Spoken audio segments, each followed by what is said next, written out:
Hello everyone, कैसे हो आप सब लोग। आई होप कि आप सभी बहुत अच्छे होंगे। तो आज की वीडियो में हम लोग यहाँ पे बात करेंगे अपने बायो स्टेटिस्टिक्स के यूनिट 1 के थर्ड चैप्टर के बारे में, जो कि हमारा होने वाला है डिस्पर्जन के ऊपर। तो ये हमारे यहाँ पे बायो स्टेटिस्टिक्स की यूनिट 1 का थर्ड लेक्चर होने वाला है। इससे पहले हमने यहाँ पे दो चैप्टर्स या फिर कह सकते हो दो लेक्चर्स ऑलरेडी अपलोड कर दिए हैं, तो उनको आप लोग यहाँ पे जरूर से देख लेना। उनको देखे बिना आप लोग यहाँ पे इस वीडियो को मत देखना, वरना थोड़ा सा चीज़ें कॉम्प्लिकेटेड हो सकती हैं। तो लाइन से ही आप लोग देखते हुए चलना लेक्चर्स को। और यहाँ पे देखिए क्वेश्चन प्रैक्टिस आप लोग साथ साथ में करते रहिए, क्योंकि यहाँ पे बायो स्टेटिस्टिक्स में सबसे ज़्यादा क्वेश्चन प्रैक्टिस ही काम आएगी। वहीं पे आप लोग फॉर्मूले भी रिवाइज कर पाओगे, वरना तो थोड़ा सा एग्जाम में दिमाग से चीज़ें निकल सकती हैं, क्योंकि इसमें फॉर्मूले बहुत ज़्यादा हमारे होने वाले हैं। बाकी देखिए इसकी जो भी नोट्स है वो कल मॉर्निंग में आपको जो है ऐप पर देखने को मिल जाएंगे। देखिए यूनिट 1 की कंप्लीट नोट्स यहाँ पे प्रिपेयर हो चुकी है, ठीक है, कोरिलेशन वगैरह सब कुछ। बस यहाँ पे कल सुबह आप लोग को नोट्स जो है देखने को मिल जाएगी, तो आप लोग यहाँ पे देख लेना। बाकी देखिए, बाकी अगर हम लोग यहाँ पे बात करें तो आप लोग कॉपी और पेन लेके बैठ जाइए और हम लोग अपना आज का वीडियो स्टार्ट करते हैं।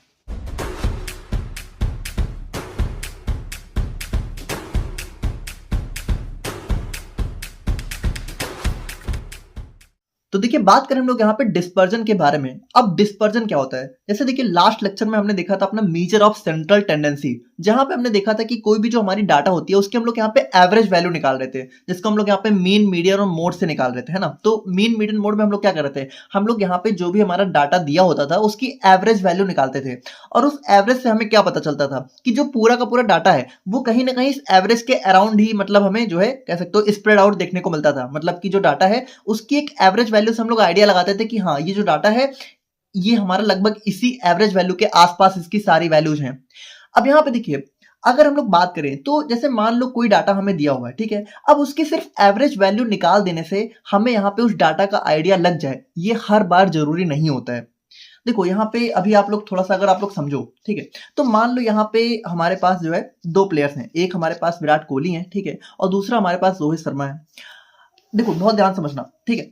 अब मान लो इनकी यहाँ पे कोई 5 इनिंग्स हैं, ठीक है, कि मान लो हम लोगों ने यहाँ पे देखा कि इनकी लास्ट 5 इनिंग्स हम लोग यहाँ पे देख लेते हैं। देखो यहाँ पे जस्ट एक एग्जांपल है, ठीक है, आप लोग ये मत सोचना कि ये ऐसा ही है, ठीक है, जस्ट एक एग्जांपल के लिए हम लोग देखना चीजें। मान लो विराट कोहली ने यहाँ पे जो लास्ट 5 मैचेस खेले हैं, तो उनमें यहाँ पे मान लो कि उनके पहले मैच में जो रन थे, ठीक है, वो 40 थे, फिर दूसरे में 42, फिर तीसरे में 38, फिर चौथे में 41 और पांचवें में 39, ठीक है। ये इनके लास्ट 5 मैचेस की इनिंग्स हैं, ठीक है। और वहीं पे रोहित शर्मा की बात करें तो रोहित शर्मा ने मान लीजिए कि पहले मैच में 5 रन बनाया, दूसरे में इन्होंने सीधे 90 रन मार दिए, ठीक है, बहुत अच्छी बात है। फिर यहाँ पे 10 रन, फिर यहाँ पे 80 मारे, फिर यहाँ पे 15, ठीक है। तो अब यहाँ पे देखिए, यहाँ पे हमने क्या किया, हमने यहाँ पे इन दोनों की लास्ट 5 इनिंग्स निकाली, ठीक है, कि अच्छा लास्ट 5 इनिंग्स में इन्होंने इस तरीके से रन मारे हुए हैं। अब यहाँ पे अगर हम बहुत ध्यान से देखना कि अगर हम लोग यहाँ पे इनकी जो है इन 5 इनिंग्स का एवरेज निकालें, ठीक है, तो अगर आप लोग यहाँ पे विराट कोहली की लास्ट 5 इनिंग्स का एवरेज निकालो तो वो भी हमारा कितना निकल के आएगा। जैसे इन सारी वैल्यूज को एवरेज कैसे निकलता है भाई, एवरेज मान लो हम लोग मीन से निकाल रहे हैं, तो मीन कैसे निकलेगा, हम लोग यहाँ पे इन सारी वैल्यूज को जोड़ देंगे और फिर इसको 5 से डिवाइड कर देंगे, तो हमारा कितना आ जाएगा 40। और वहीं पे अगर हम लोग यहाँ पे रोहित शर्मा का निकाले तो इसका भी, अब देखो बहुत इंपॉर्टेंट चीज है कि इसका भी जब आप लोग यहाँ पे मीन निकालोगे ना तो वो हमारा 40 ही निकल के आएगा। यानी अब अगर हम लोग यहाँ पे देखें तो भाई मीन तो यहाँ पे दोनों का ही 40 निकल के आ गया। यानी अब अगर आप लोगों से कोई पूछे कि रोहित शर्मा और विराट कोहली के लास्ट 5 मैचेस की इनिंग्स का एवरेज बताओ कि एवरेज इन्होंने हर मैच में कितने रन मारे होंगे, तो एवरेज तो यहाँ पे दोनों का ही 40 निकल के आ रहा है। लेकिन क्या दोनों ने ही यहाँ पे हर मैच में लगभग 40 रन मारे हैं पिछले 5 मैचों में? भाई ऐसा तो नहीं है। भाई विराट कोहली के अगर हम लोग देखें तो इन्होंने तो लगभग यहाँ पे मारे हैं, ठीक है, इन्होंने जो अपना इनके जो रन है वो इनके एवरेज के आसपास ही हैं। जैसे इन्होंने पहले मैच में 40 मारा जो कि बिल्कुल एवरेज के बराबर ही है, ठीक है, फिर दूसरे में 42 तो ये भी हमारा 40 के बहुत पास है, तीसरे में 38 तो ये भी हमारा 40 के बहुत पास है, ठीक है, फिर हमारा 41, 39, तो ये सारी ही वैल्यू इनके एवरेज वैल्यू के बहुत आसपास है। तो यहाँ पे विराट कोहली के केस में ये बात तो सच साबित हो रही है कि यहाँ पे जो इनका 5 मैचेस का इनिंग का जो एवरेज है, ठीक है, तो इनके 5 मैचों में जो रन है वो भी यहाँ पे इसी एवरेज के आसपास है। यानी यहाँ पे आप कह सकते हो अगर हम लोग पार्टिकुलर मान लो हमारे पास कोई इस तरह का डाटा दिया हो और इसमें अगर हम लोग यहाँ पे मीन को निकाल लें तो यहाँ पे तो मीन निकालने से हमें पक्का पता चल जाएगा कि यहाँ पे ये डाटा का एवरेज क्या है, ठीक है। मतलब यहाँ पे जो इसकी एवरेज वैल्यू है ये इस पूरे डाटा को रिप्रेजेंट कर रही है। देखो बहुत ध्यान से समझना, मीन काम का कब होता है, जब यहाँ पे जो मीन है या फिर जो भी एवरेज वैल्यू है वो अपने पूरे डाटा सेट को रिप्रेजेंट करे। जैसे यहाँ पे अगर आप लोग देखो तो ये जो 40 नंबर निकल के आया है, ठीक है, ये अपने पूरे डाटा को रिप्रेजेंट कर रहा है क्योंकि भाई ये सभी वैल्यू यहाँ पे 40 के आसपास ही हैं। लेकिन वहीं पे अगर हम लोग यहाँ पे रोहित शर्मा की इनिंग्स की बात करें तो यहाँ पे देखिए इन्होंने पहले मैच में कितने रन मारे, 5 रन, जो कि हमारा 40 के बिल्कुल भी आसपास नहीं है। वहीं पे अगर हम लोग दूसरे मैच में देखें तो इनके कितने हैं, 90 रन, ये भी हमारा 40 के बिल्कुल आसपास नहीं है। भाई ये हमारा 40 से बहुत ही कम है, ये हमारा 40 से बहुत ही ज्यादा हो गया। फिर अगर हम लोग 10 देखें तो ये भी 40 से बहुत कम है, ठीक है, तो ये भी आसपास नहीं है। यहाँ पे 80 देखें तो ये भी 40 से काफी ज्यादा हो गया, अब ये भी आसपास नहीं है। फिर 15 तो ये भी 40 से बहुत कम हो गया। तो अब अगर आप लोग देखो तो यहाँ पे जैसे मान लो रोहित शर्मा की इनिंग्स की हम लोग बात करें तो इसका जो एवरेज वैल्यू निकल के आई है वो इस डाटा को रिप्रेजेंट कर ही नहीं रही है। मतलब अगर आप मान लो इन पांचों का जो एवरेज हमने निकाला है वो कितना निकल गया है, 40, लेकिन क्या यहाँ पे कोई भी वैल्यू 40 के आसपास है?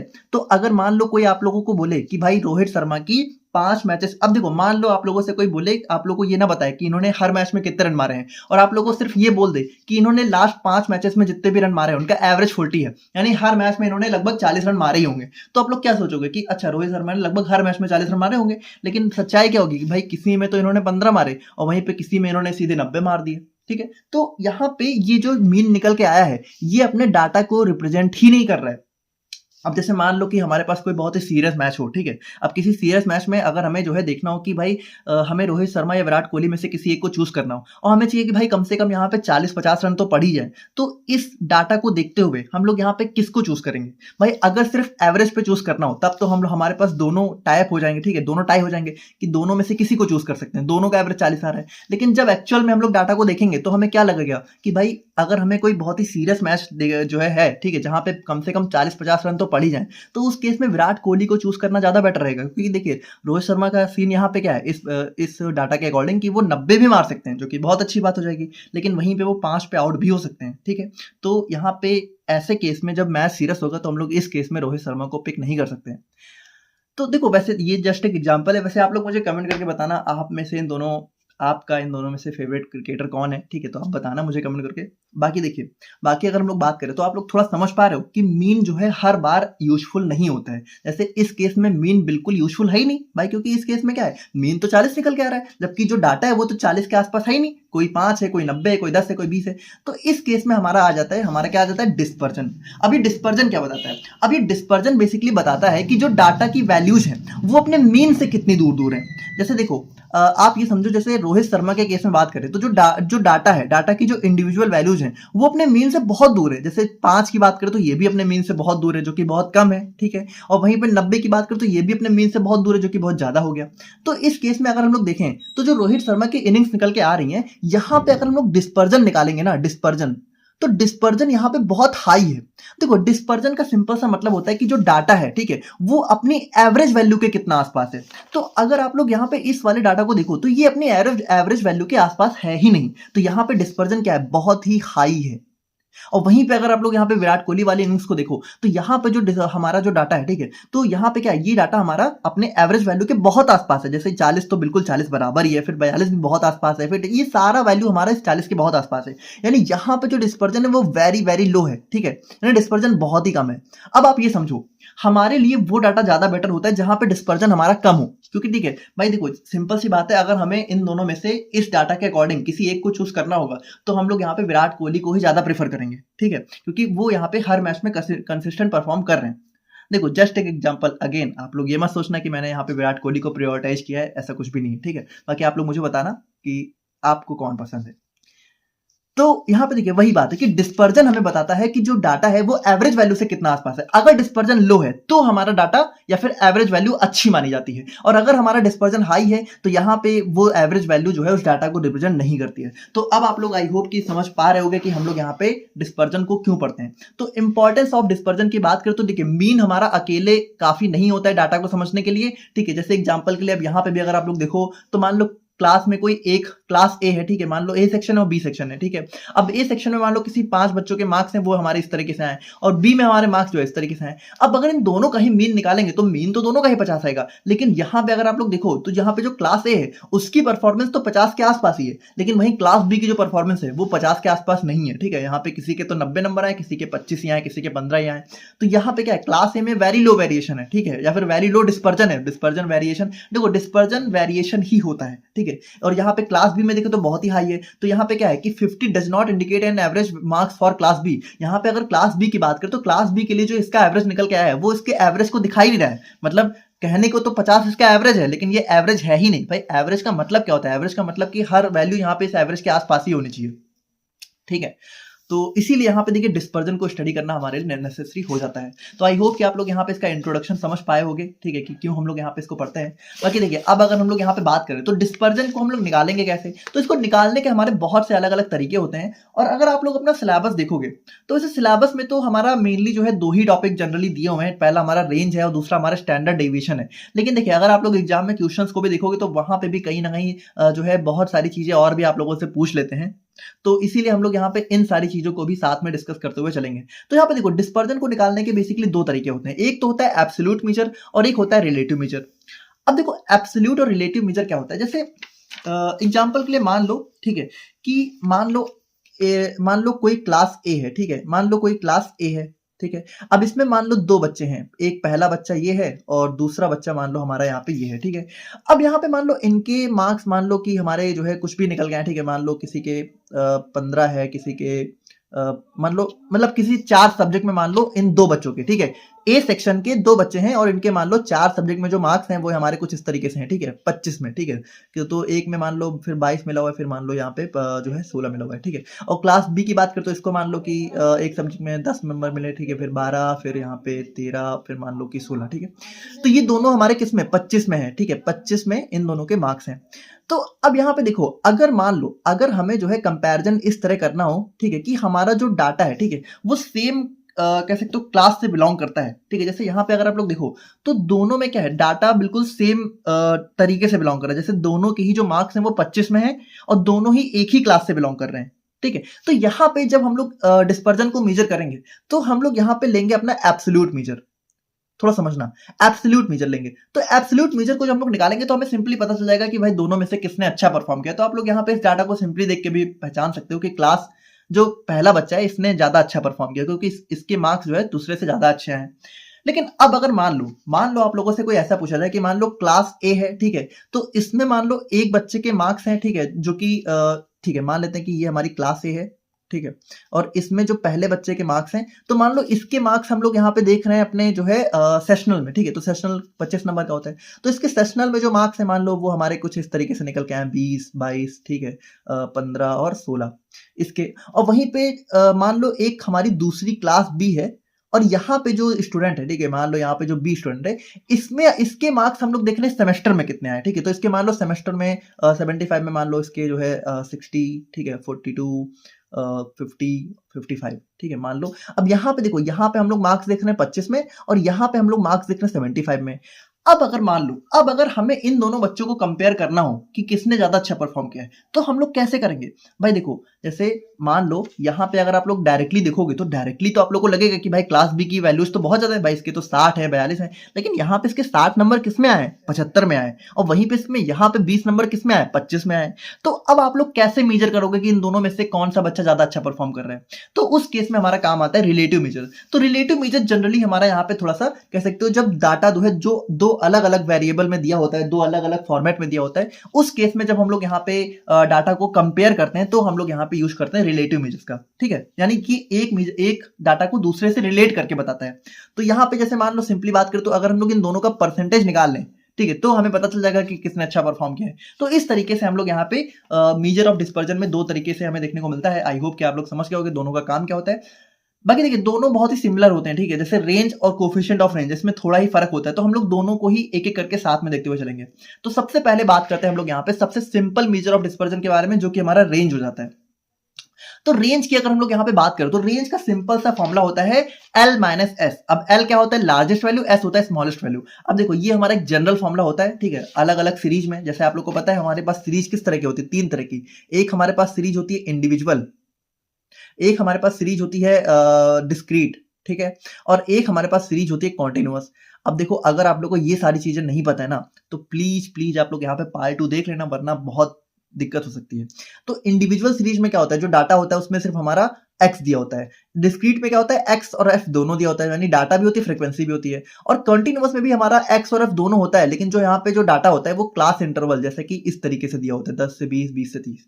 तो इन तीनों सीरीज में थोड़ा थोड़ा फॉर्मुला अलग अलग हो जाता है। बाकी देखिए जनरल फॉर्मुला यही होता है कि हम लोग यहाँ पे क्या करते हैं, जो भी डाटा दिया होगा उसमें लार्जेस्ट वैल्यू को स्मॉलेस्ट वैल्यू से सब्सट्रैक्ट कर देंगे। ठीक है, स्मॉलेस्ट वैल्यू को लार्जेस्ट से सब्सट्रैक्ट कर देंगे, जो भी वैल्यू आएगी वो हमारी रेंज हो जाएगी। जैसे फॉर एग्जाम्पल मान लीजिए यहाँ पे अगर हम लोग रोहित शर्मा की जो इनिंग्स है, ठीक है, इसमें अगर हम लोग उसकी रेंज निकालना चाहें तो इसमें रेंज कैसे निकलेगी भाई, रेंज का फॉर्मुला क्या है, लार्जेस्ट वैल्यू माइनस स्मॉलेस्ट। तो लार्जेस्ट वैल्यू क्या है यहाँ पे 90, स्मॉलेस्ट वैल्यू क्या है 5, तो यहाँ पे रेंज क्या निकल के आ जाए 90 माइनस 5 इज इक्वल टू 85। ठीक है, तो 85 यहाँ पे इसकी रेंज है।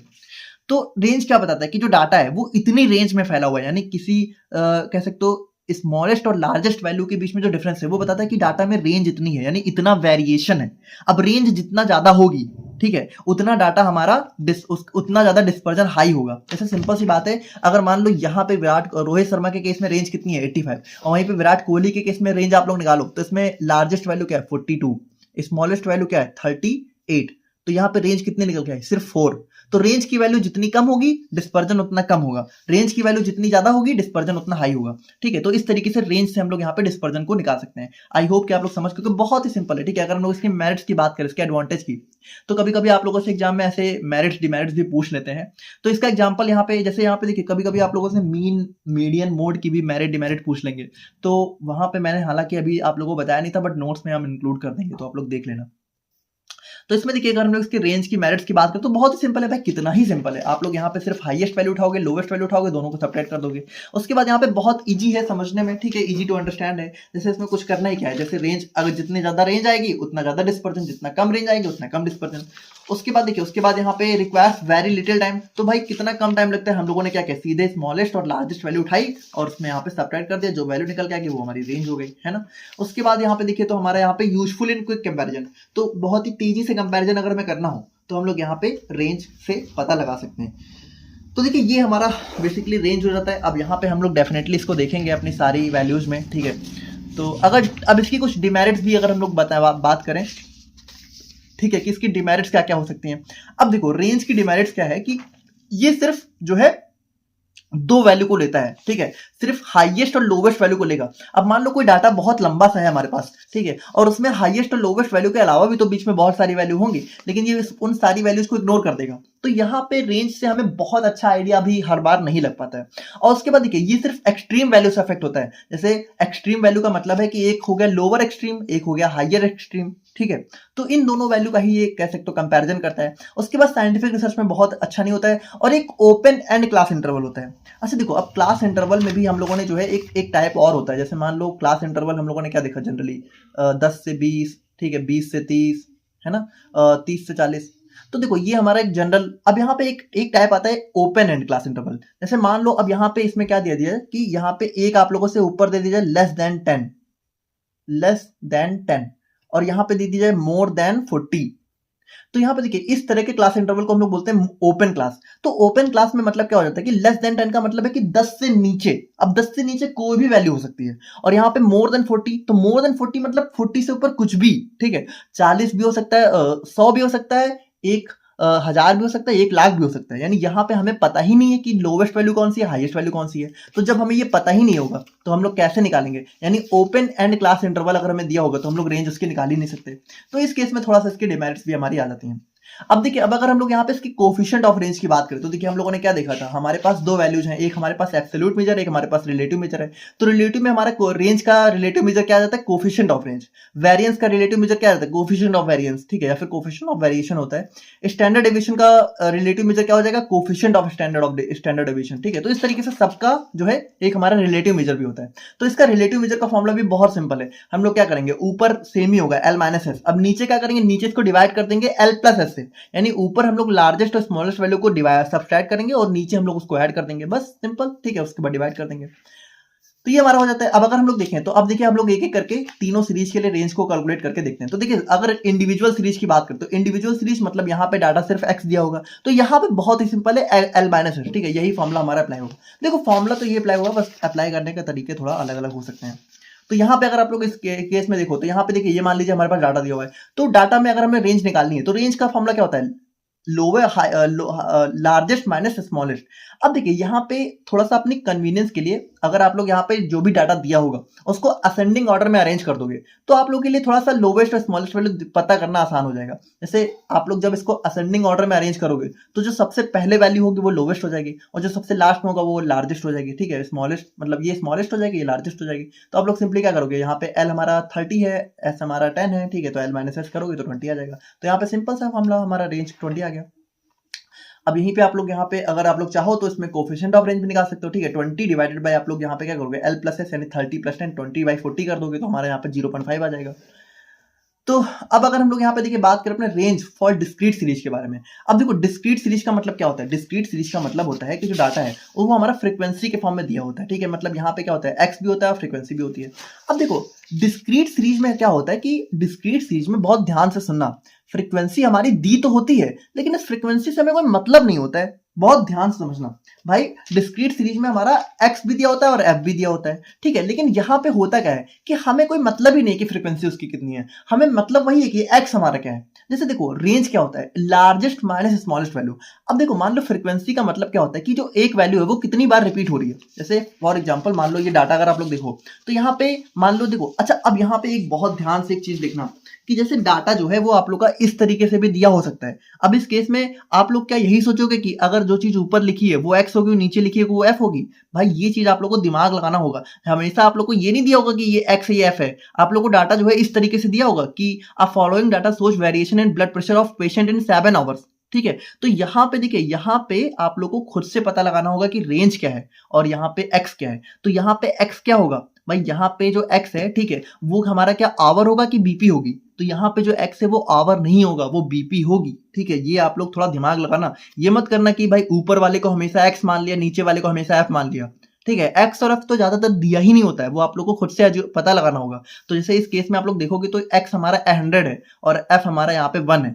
तो इस केस में अगर हम लोग देखें, जैसे मान लो यहाँ पे इस डाटा को हम लोग देखें तो ये डाटा क्या बता रहा है कि जो जैसे 100 ब्लड जो बीपी है ठीक है वो 1 आवर में 100 रही। ठीक है, कह सकते हो 120। ठीक है, मतलब इसमें क्या बता रहा है कि 7 आवर्स में कितना फ्लक्चुएशन है। ठीक है, तो दूसरे घंटे में जो बीपी का फ्लक्चुएशन है वो 120 है। तो अब इस केस में देखो यहाँ पे ये बेसिकली डाटा है। ठीक है, तो ये क्या बता रहा है कि आप ये कह सकते हो कि अगर इस डाटा को हम लोग यहाँ पे ऐसे नॉर्मली लिखेंगे तो नॉर्मली यही तो होगा कि 100 एक बार लिखेंगे, 120 को 2 बार लिखेंगे, 130 को 3 बार लिखेंगे। भाई फ्रीक्वेंसी ऐसे ही तो निकालते थे हम लोग, फ्रीक्वेंसी डिस्ट्रीब्यूशन का लेक्चर आपने देखा होगा आई होप को। जैसे मान लो ये डाटा हमें दिया हुआ है। ठीक है, तो इस डाटा में अगर हमें फ्रीक्वेंसी निकालनी हो तो हम लोग क्या देखेंगे कि भाई जो 5 है, 5 कितनी बार दिया है, ये हमारा 2 बार दिया है। 10 हमारा कितनी बार दिया है, ये भी 2 बार दिया है। फिर हमारा 80 कितनी बार दिया है, ये हमारा 1 ही बार दिया है। और ठीक है, 1 ही बार दिया है। और 90 तो 90 देखो 1 2 3, तो 90 हमारा जो है बेसिकली 3 बार दिया हुआ है। यही तो है फ्रीक्वेंसी का मतलब, यही तो होता है। ये हमारा एक्स हो गया, हमारा एफ हो गया।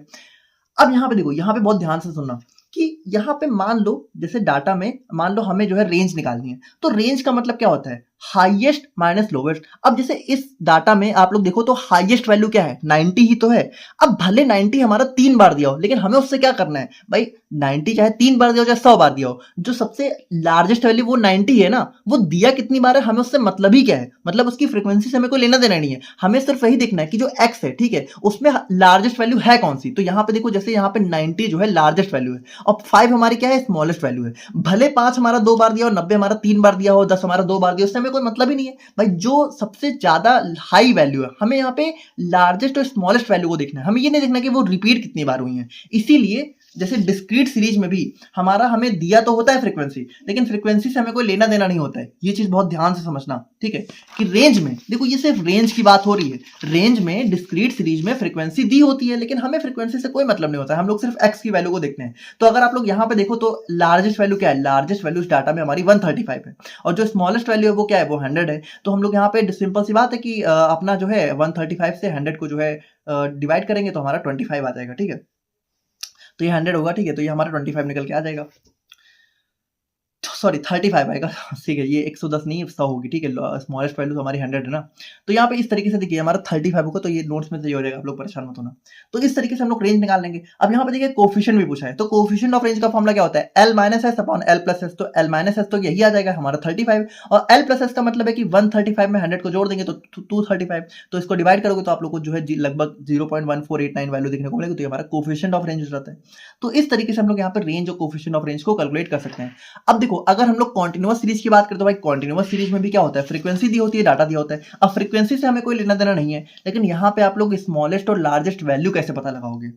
तो अब देखो यहाँ पे हम लोग बेसिकली करते क्या है, यहाँ पे सिंपल सी बात है कि स्मॉलेस्ट वैल्यू का मतलब क्या है, जैसे मान लो 80 से 90 दिया है, तो यहाँ पे इसका मतलब ये है कि इसमें जो लोवेस्ट वैल्यू है वो 80 हो सकती है, और यहाँ पे इस वाली पार्टिकुलर इस रो में लार्जेस्ट वैल्यू 90 हो सकती है। तो इसी तरीके से पूरे डाटा को अगर हम लोग देखेंगे तो हमें ये पता लगेगा कि स्मॉलेस्ट वैल्यू इसमें 80 है और लार्जेस्ट वैल्यू हमारी 130 है, क्योंकि ये डाटा देखो 80 से शुरू हो रहा है और 130 पे खत्म हो रहा है। तो इस तरीके से यहाँ पे देखिए जो हमारा यहाँ पे रेंज कंटिन्यूअस सीरीज के लिए होता है उसका फॉर्मूला क्या होता है कि हम लोग यहाँ पे लेते हैं upper limit of highest class. भाई देखो रेंज का फॉर्मूला क्या होता है, L माइनस एस, तो लार्जेस्ट वैल्यू क्या होती है, upper limit of highest class. ठीक है, तो यहाँ पे देखो हाईएस्ट क्लास मतलब जो सबसे आखिरी वाली क्लास होती है, तो यहाँ पे देखिए ये हमारी आखिरी क्लास है और इसकी हाईएस्ट भाई देखो ये लोअर लिमिट ये अपर लिमिट, तो ये अपर लिमिट क्या है इसकी 130। ठीक है, तो इसका फॉर्मूला क्या हो जाएगा, हाईएस्ट क्लास की अपर लिमिट यानी 130 minus lower limit of lowest class. और यहाँ पे देखिए लोवेस्ट क्लास क्या है, लोवेस्ट क्लास हमारी ये है और इसकी लोअर लिमिट क्या है 80 है। तो यहाँ पे देखिए इसका सिंपल सा फॉर्मूला क्या हो जाएगा,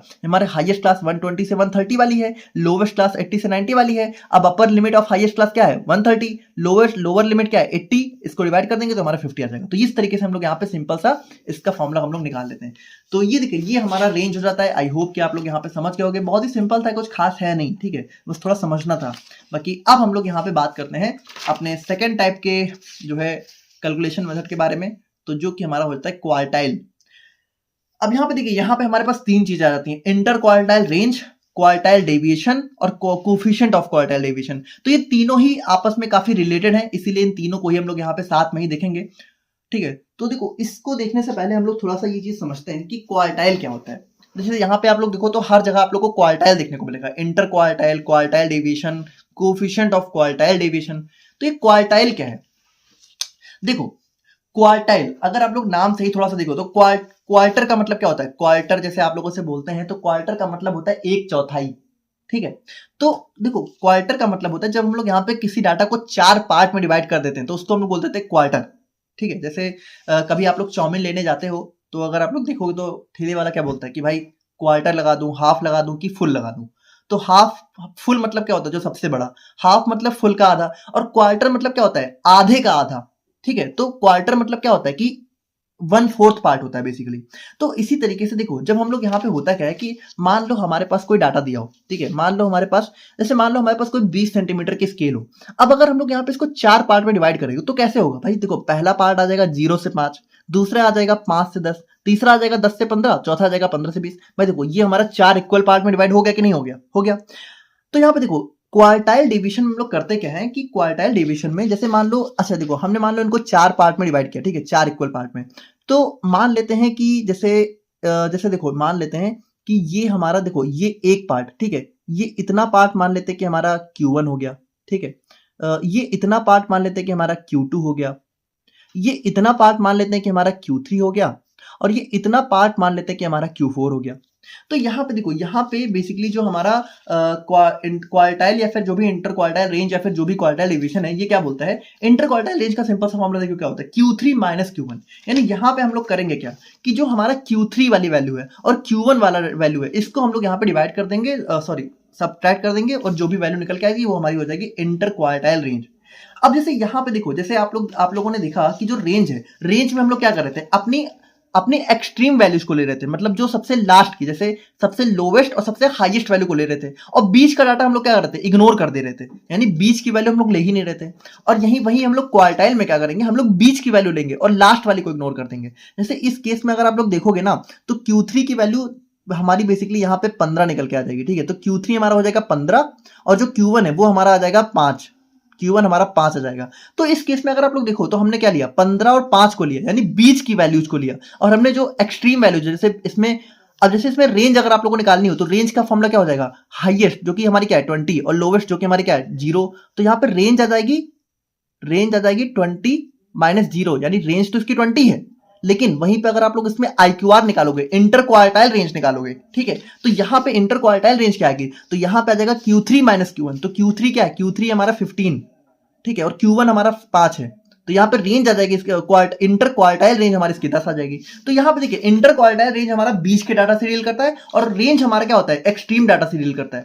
तो अब आप लोग सबसे पहले एक चीज समझो कि देखो थोड़ा सा आप लोग कंफ्यूज हो रहे होगे कि कैसे हम लोगों ने ले लिया, तो इसका फॉर्मूला होता है हमारे पास भाई। जैसे हर बार ये थोड़ी करेंगे कि हम लोग जो भी डाटा दिया होगा उसको हम लोग ऐसे डिवाइड करेंगे, ऐसे थोड़ी करेंगे। तो इसके लिए फॉर्मूला होता है Q1 और Q3 निकालने का, हमारे पास एक फॉर्मूला होता है अलग अलग सीरीज के लिए, तो उसको भी हम लोग देखेंगे। बट अभी के लिए आप लोग समझो कि इंटर क्वार्टाइल रेंज क्या होती है, कि ये हमारा जो थर्ड क्वार्टाइल और फर्स्ट क्वार्टाइल, देखो इसको हम लोग बोलते हैं फर्स्ट क्वार्टाइल, इसको हम लोग बोलते हैं थर्ड क्वार्टाइल, ठीक है। तो थर्ड क्वार्टाइल और फर्स्ट क्वार्टाइल के बीच का जो डिफरेंस होता है वो हमारा होता है इंटर क्वार्टाइल रेंज, और ये हमारा बीच के 50% डाटा को दिखाता है कि 50% डाटा किस तरीके से स्प्रेड है, और फॉर्मूला इसका हमारा ये हो जाता है। अब वहीं पे देखिए, वहीं पे अगर हमें क्वार्टाइल डेविएशन निकालना हो तो क्वार्टाइल डेविएशन का फॉर्मूला क्या हो जाता है, half of inter quartile range. यानी देखो इंटर क्वार्टाइल रेंज क्या होता है, Q3 माइनस Q1, अब इसका हाफ तो इसको 2 से डिवाइड कर दो, तो ये हमारा सिंपल सा ये हमारा QD का फॉर्मूला हो जाता है। बाकी ये भी बताएगा तो 50% डाटा के बारे में, क्योंकि है तो ये Q3 माइनस Q1 ही। और वहीं पे कोफिशिएंट ऑफ क्वार्टाइल डेविएशन की बात करें तो ये हमारा रिलेटिव मेजर हो जाता है, ठीक है, ये दो अलग अलग वैल्यूज को रिलेट करेगा। तो यहाँ पे इसका फॉर्मूला क्या हो जाएगा, Q3 minus Q1 divided by Q3 plus Q1। भाई देखो है रेंज ऐसा है, जैसे रेंज में भी कोफिशिएंट ऑफ रेंज क्या था, L minus S upon L plus S, तो यहाँ पे भी क्या हो जाएगा Q3 minus Q1 Q3 plus Q1, ठीक है। तो इस तरीके से हमारा यहाँ पे कोफिशिएंट ऑफ क्वार्टाइल डेविएशन और इंटर क्वार्टाइल रेंज हमें देखने को मिल जाती है, और हमारा क्वार्टाइल डेविएशन, ठीक है। तो आई होप कि आप लोग समझ गए, तो वो बहुत ही सिंपल था। बाकी अब हम लोग यहाँ पे अलग अलग सबसे पहले तो देखते हैं कि Q1 और Q2 Q3 को निकालेंगे कैसे। तो देखो बहुत ही सिंपल है, ठीक है, इसको निकालना कुछ खास नहीं है। हम लोग करेंगे क्या कि जैसे Q1 अगर हमें निकालना होगा तो Q1 के लिए हम लोग क्या करेंगे कि सबसे पहले तो हमारा यहाँ पे बेसिकली जैसे अगर मान लो इंडिविजुअल और डिस्क्रीट सीरीज है तो वहां पे हमारा Q1 निकालने का फॉर्मूला हो जाएगा n+1/4। देखो क्वार्टाइल है ना, क्वार्टाइल मतलब कि 4 पार्ट में हम डिवाइड किया, तो उसको डिवाइड भी हम लोग 4 से करेंगे। तो n का मतलब क्या होगा, नंबर ऑफ ऑब्जर्वेशन। जैसे मान लो हमारे पास डाटा, जैसे भाई इंडिविजुअल और डिस्क्रीट सीरीज में क्या डिफरेंस होता है, इंडिविजुअल में सिर्फ x दिया होता है ना, और डिस्क्रीट सीरीज में क्या होता है, f भी दिया होता है। तो मान लो इंडिविजुअल सीरीज का डाटा है, मान लो हमारे पास ये है, ठीक है, तो इसमें n क्या हो जाएगा भाई, n मतलब नंबर ऑफ ऑब्जर्वेशन, यानी कि इसमें n हो जाएगा 1 2 3 4 5, ठीक है। तो 5 हमारी रेंज हो जाएगी, n हो जाएगा, इसको हम लोग Q1 निकालना तो 5+1/4, ठीक है। तो जो भी वैल्यू निकल के आएगी, ठीक है, वो हमारी, देखो अब यहाँ पे भी बहुत ध्यान से देखना। जैसे मान लो अब इसमें भी हम लोग करते क्या है, जैसे थोड़ा सा अच्छा देखो, थोड़ा एग्जांपल से ही हम लोग समझेंगे तो ज्यादा बेटर समझ में आएगा। तो इसको एक काम करते हैं, फॉर्मूला को अभी रहने देते हैं, एग्जांपल से सीधे समझते हैं। जैसे मान लो आप लोगों से इंडिविजुअल सीरीज का एक डाटा दिया है, ठीक है। अब इसमें मान लो आप लोगों को जो है पूछा गया कि आप लोग बताओ IQR, QD और कोफिशिएंट ऑफ QD, ठीक है। तो सबसे पहले क्या करोगे, तो सबसे पहला स्टेप होता है डाटा को असेंडिंग ऑर्डर में अरेंज करना, ठीक है। तो थोड़ा सा हमारे लिए इजी हो जाता है। अब देखो यहाँ पे, अब देखो यही बात है, मैंने आप लोगों के लिए ऐसे एग्जांपल लिए जहां पे आप लोग कंफ्यूज ना हो। जैसे अब अगर आप लोग यहाँ पे देखो तो यहाँ पे आप लोगों को रोल नंबर भी दिया है और यहाँ पे मार्क्स भी दिए हैं। अब आप लोग को लग रहा होगा अरे अरे यहाँ पे तो x, चलो मार्क्स हो गया, और रोल नंबर क्या है, क्या ये हमारा f है, क्या फ्रीक्वेंसी है। तो फ्रीक्वेंसी का मतलब क्या होता है कि डाटा कितनी बार रिपीट हो रहा है। इस रोल नंबर का इस मार्क्स से क्या लेना देना है, कोई लेना देना है नहीं। ये रोल नंबर सिर्फ आप लोग को कंफ्यूज करने के लिए दिया है। अब देखो यहाँ पे मैंने तो आप लोगों को बता दिया कि इंडिविजुअल सीरीज का एग्जांपल है, लेकिन एग्जाम में आप लोगों से ऐसे ही क्वेश्चन आएगा। अब आप लोग यहाँ पे कंफ्यूज हो सकते हो कि क्या कहीं ये डिस्क्रीट सीरीज का क्वेश्चन तो नहीं है, कहीं आप लोगों ने रोल नंबर को अगर फ्रीक्वेंसी मान लिया, तब क्या करोगे बताओ, पूरा क्वेश्चन गलत हो जाएगा। देखो यहाँ पे आप लोगों को दिमाग लगाना होगा। देखो एक चीज समझो, पहली बात, इतने टफ क्वेश्चन आते हैं नहीं जनरली, ठीक है, इतना भी होता नहीं है, बहुत ही सिंपल ही है, ठीक है। आप लोग के फार्मेसी में जो भी स्टेटिस्टिक्स है वो बहुत सिंपल ही रखी गई है। अगर बहुत टफ कर दी गई तो भाई कोई बच्चा पास नहीं हो पाएगा, इतना आप लोग जान लो। स्टेटिस्टिक्स बहुत अपने आप में डीप ब्रांच है। अगर कहीं आप लोगों से एक्चुअल में स्टेटिस्टिक्स पूछ ली जाती ना, अगर उस लेवल से क्वेश्चन पूछे जाए, तो मैं बता रहा हूँ कोई बच्चा इसमें पास हो नहीं सकता। लेकिन ये आप लोगों में बहुत इजी आता है, ठीक है, इतना परेशान मत होना। इसीलिए आप लोगों से जनरली तो थ्योरी ही पूछ लेते हैं, क्वेश्चन तो बहुत कम ही आते हैं, वरना क्वेश्चन तो इसमें ऐसे ऐसे बन जाते हैं कि आप लोग पता ही नहीं लगा पाओगे कि वो है क्या। तो फिर भी मान लो अगर थोड़ा बहुत एग्जामिनर का मूड खराब हुआ, उसने थोड़ा सा क्वेश्चन घुमा के पूछा, तो वो क्वेश्चन आप लोग को ऐसे भी दे सकता है। अब इस केस में आप लोग को पता लगाना होगा कि ये किस सीरीज का क्वेश्चन है, क्या ये इंडिविजुअल सीरीज का है, डिस्क्रीट सीरीज का है कि कॉन्टिन्यूअस। तो भाई यहाँ पे अगर आप लोग देखो तो यहाँ पे किस बारे में बात हो रही है, यहाँ पे मार्क्स के बारे में बात हो रही है। अब मार्क्स का रोल नंबर से क्या लेना देना है भाई, रोल नंबर क्या उसकी फ्रीक्वेंसी थोड़ी बता रहा है। जैसे रोल नंबर 1 वाले का मार्क्स है 20, अब इसमें ये थोड़ी बता रहा है कि 20 मार्क्स एक बच्चों क्या है। देखो फ्रीक्वेंसी हमेशा थोड़ा सा इस तरीके से बताएगा कि ये नंबर कितनी बार रिपीट हो रहे हैं, तो वो आप लोग को दिमाग लगाना होगा। जैसे ये डाटा हमारा भले ही 2 पार्ट में दिया है लेकिन इसमें सिर्फ x ही दिया है, ये f नहीं है, ये तो सिर्फ ऐसे आप लोग को दे दिया गया है। थोड़ा इस चीज को ध्यान से समझना। तो देखिए हमारे लिए जो x है वो यही है। तो अब देखो जैसे क्वार्टाइल अगर आप लोग को निकालना है, क्वार्टाइल का मतलब बेसिकली IQR, QD और कोफिशिएंट ऑफ QD। तो सबसे पहले आप लोग क्या करोगे, डाटा को असेंडिंग ऑर्डर में अरेंज करोगे। देखो आप लोग ना एक कंफ्यूजन अवॉइड करने के लिए, जैसे कहीं कहीं असेंडिंग ऑर्डर में अरेंज करना जरूरी भी होता है, कहीं नहीं भी होता है, तो आप लोग एक काम करना, चाहे कुछ भी दिया हो, ठीक है, आप लोग सबसे पहले उसको असेंडिंग ऑर्डर में ही अरेंज कर देना। उसके लिए देखो आपके लिए आसान हो जाएगा। जैसे कहीं कहीं तो बहुत जरूरी है, जैसे यहाँ भी बहुत जरूरी है, मीडियन में तो बहुत जरूरी है, वहां पे तो भाई बिना असेंडिंग ऑर्डर में लगाए आप लोग कर ही नहीं सकते हो। तो कोई भी डाटा आप लोगों से दिया हो सबसे पहले असेंडिंग ऑर्डर में लगाना। असेंडिंग मतलब सबसे पहले सबसे छोटा फिर सबसे बड़ा, ठीक है, फिर बढ़ते बढ़ते। तो देखिए अगर हम लोग यहाँ पे इस डाटा को असेंडिंग ऑर्डर में लगाएं तो हमारा क्या आ जाएगा, सबसे पहले हमारा 12 आ जाएगा, फिर हमारा 15 आ जाएगा, ठीक है, फिर हमारा 20 आ जाएगा। तो इस तरीके से आप लोग लगाओगे तो ये हमारा आ जाएगा। अब यहाँ पे देखिए Q1 निकालने का फॉर्मूला क्या होता है, n+1/4। अब n का मतलब होता है नंबर ऑफ ऑब्जर्वेशन। तो यहाँ पे देखो डाटा कितना है, 1 2 3 4 5 6 7, ठीक है, तो n हमारा 7 हो गया और 1, ठीक है, तो 7 + 1 / 4 तो हमारा कितना आ जाएगा, 8/4 = 2। अब यहाँ पे देखो यहाँ पे भी आप लोगों को ध्यान देना है कि Q1 की वैल्यू 2 निकल के नहीं आई है। ध्यान से समझना, Q1 की वैल्यू 2 निकल के नहीं आई है, बल्कि Q1 यहाँ पे ये बता रहा है कि जो आप लोग का डाटा है असेंडिंग ऑर्डर में अरेंज करने के बाद इस डाटा में जो दूसरी वैल्यू है वो हमारी Q1 है। तो यहाँ पे अगर आप लोग देखो तो यहाँ पे दूसरी वैल्यू कौन सी है, 15, यानी Q1 हमारा क्या हो जाएगा, 15। इसीलिए यहाँ पे देखिए सबसे पहले हमें डाटा को असेंडिंग ऑर्डर में अरेंज करना बहुत जरूरी है, वरना आप लोग गलत कर दोगे। अगर मान लो असेंडिंग में ना अरेंज करो तो यहाँ पे वैल्यू तो तब भी 2 ही निकल के आएगी, क्योंकि इसमें तो हमारा सिर्फ ऑब्जर्वेशन चाहिए, हमें सिर्फ 7 ही चाहिए, तो 7 तो ऐसे भी निकल के आएगा। लेकिन यहाँ पे जब सेकंड वैल्यू निकल के आएगी तो आप लोग क्या करोगे, 28 कर दोगे, जबकि 28 नहीं करना है भाई, 15 होगी, असेंडिंग ऑर्डर में अरेंज करना है, ठीक है। तो यहाँ पे Q1 हमारा क्या आ जाएगा, 15 आ जाएगा। और वहीं पे Q3 का फॉर्मूला क्या होता है, Q3 का फॉर्मूला होता है 3 × n+1/4। भाई देखो Q3 मतलब क्या होता है, थर्ड क्वार्टर, है ना। जैसे Q3 हमारा क्या होता है, थर्ड क्वार्टर। तो यहाँ पे हम लोग क्या करेंगे भाई, देखो Q1 मतलब 1/4 और Q3 मतलब 3/4, 3/4, है ना। तो यहाँ पे हम लोग क्या करेंगे, इसको 3/4, ठीक है, 3/4 से मल्टीप्लाई करेंगे, तो n+1 × 3/4, ठीक है।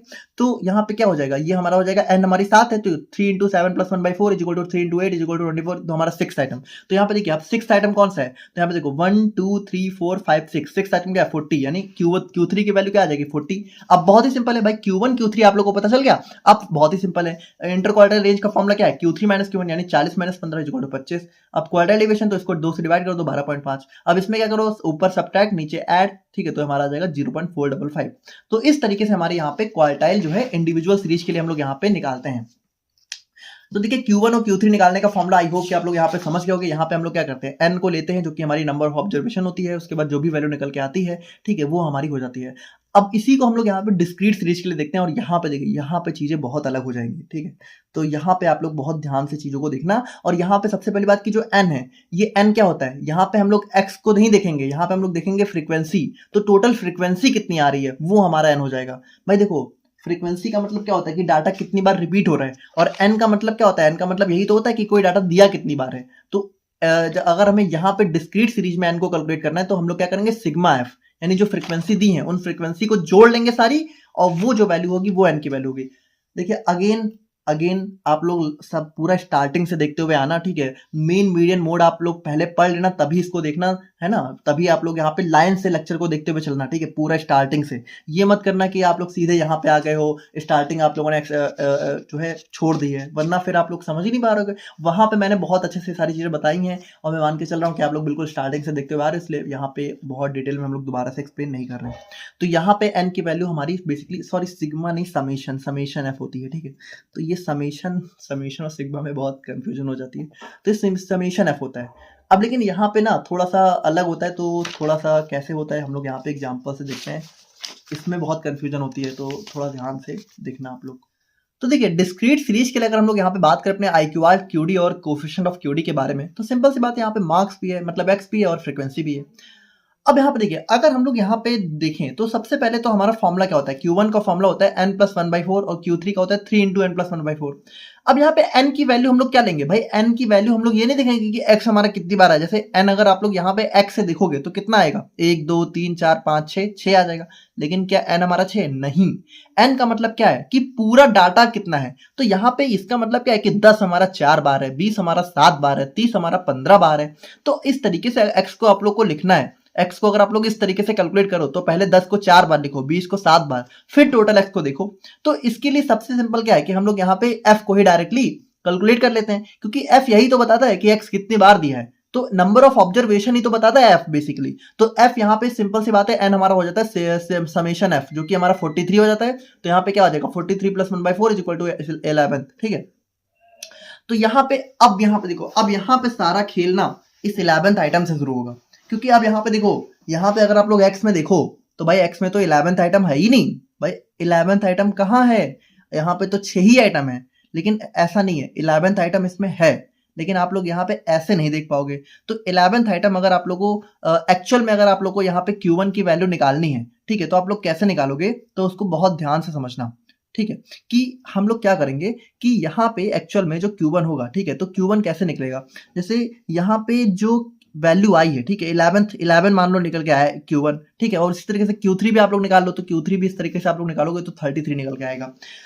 अब यहाँ पे देखो, यहाँ पे Q1 और Q3 निकालेंगे कैसे। देखो सबसे पहले हम लोग क्या करेंगे, सबसे पहले हम लोग यहाँ पे क्यूमुलेटिव फ्रीक्वेंसी को कैलकुलेट करेंगे। ठीक है, अब क्यूमुलेटिव फ्रीक्वेंसी को कैलकुलेट करने के बाद आप लोग जब देखोगे, ठीक है, तो यहाँ पे Q1 बेसिकली क्या है, 11th। तो आप लोग को चेक करना है कि क्यूमुलेटिव फ्रीक्वेंसी में कौन सा ऐसा नंबर है जो कि या तो 11 के बराबर है और या तो 11 से बड़ा है। ध्यान से समझना।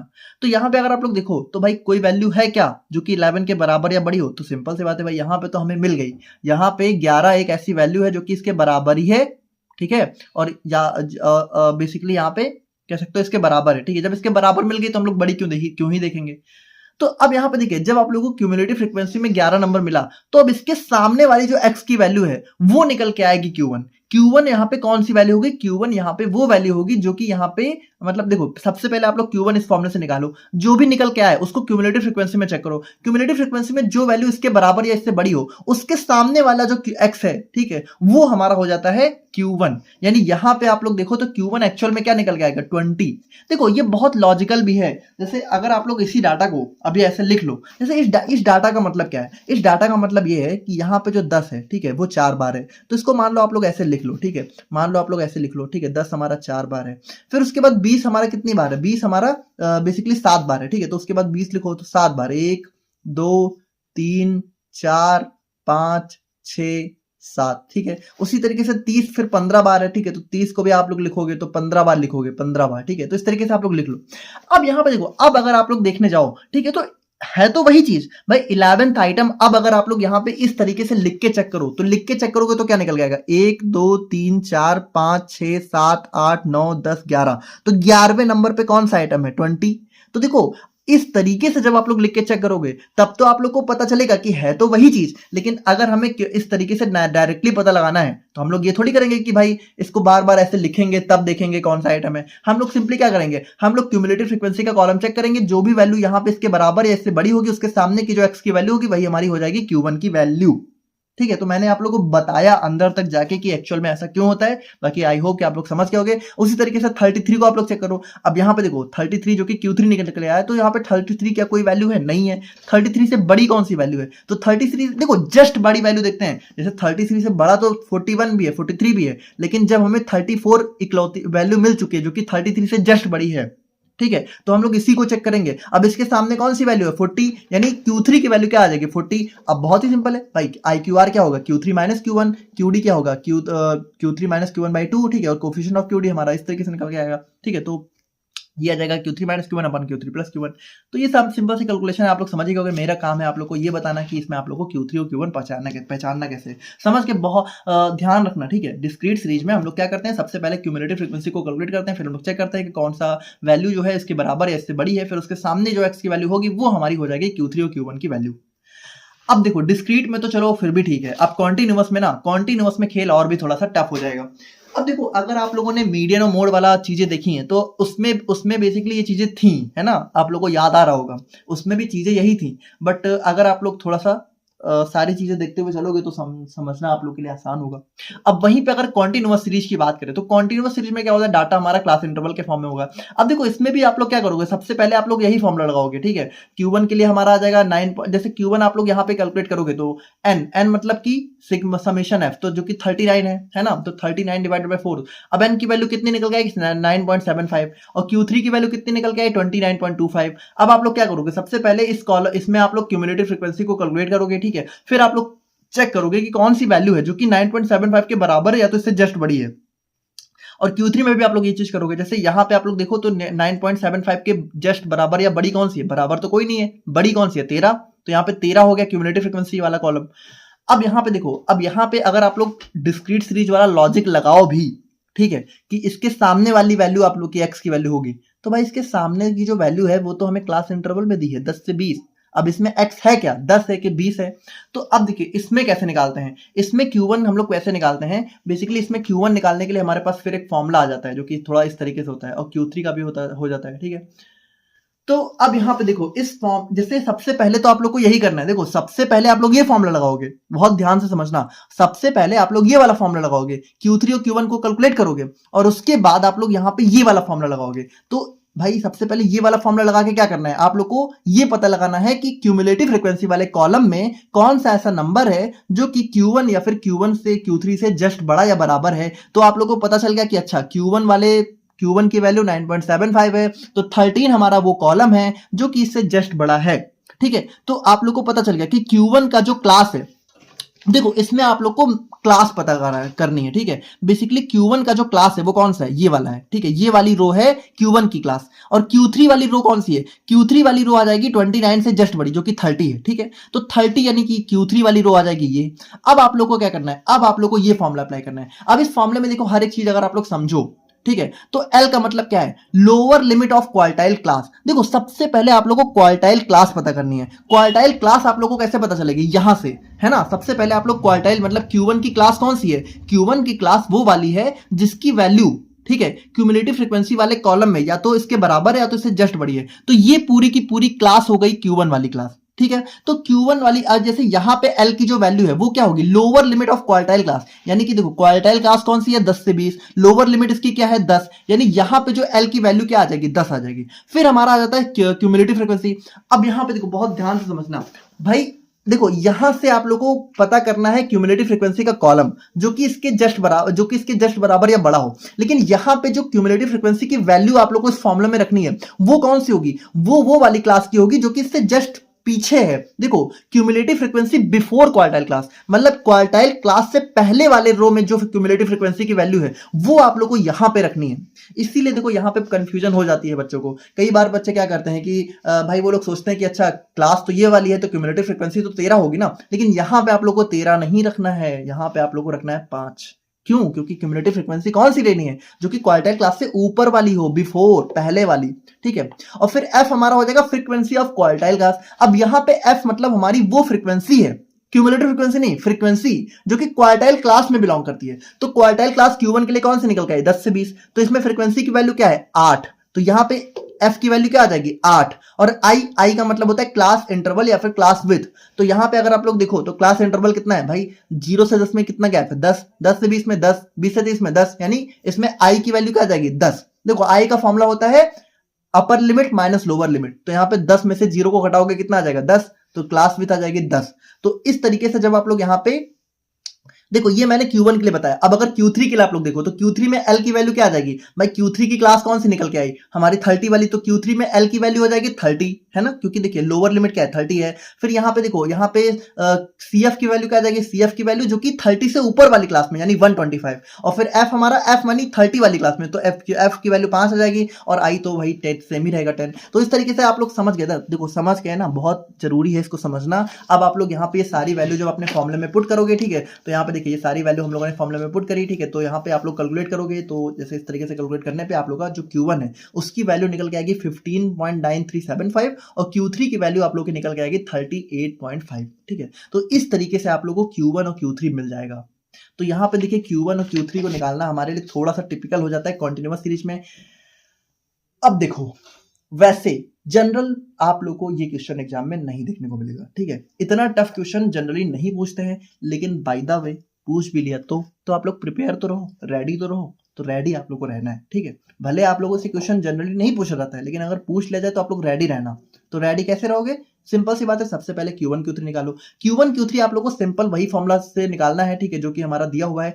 अच्छा, यहाँ पे देखो एक बहुत इंपॉर्टेंट चीज है कि यहाँ पे फॉर्मूला भी थोड़ा सा चेंज है Q1 Q3 निकालने का। स्टार्टिंग वाला भी देखो, आखिरी में तो आप लोग को निकालना ही है इस फॉर्मूले से, लेकिन स्टार्टिंग में भी आप लोग देखो। तो यहाँ पे मैंने आप लोग को इसीलिए बोला था कि हम लोग एग्जाम्पल से सारी चीजें देखेंगे, क्योंकि यहाँ पे देखो, यहाँ पे मैंने आप लोग को साफ साफ मेंशन किया है कि जो हमारा Q1 और Q3 है, ठीक है, वो हमारा कॉन्टिन्यूअस सीरीज के लिए अलग से निकलता है। जैसे डिस्क्रीट और इंडिविजुअल सीरीज के लिए तो हम लोग n+1/4 वाले फॉर्मूला से निकालते हैं, लेकिन कॉन्टिन्यूअस सीरीज के लिए इसका फॉर्मूला हो जाता है n/4 डायरेक्टली। यहाँ पे +1 वाला सिस्टम खत्म हो जाता है, ठीक है। उसी तरीके से कॉन्टिन्यूअस सीरीज में भी हमारा Q3 में भी 1 माना +1 नहीं करना है, बल्कि 3n/4 डायरेक्टली, ठीक है। तो समझ गए, ये भी आप लोग थोड़ा सा ध्यान रखना, ठीक है।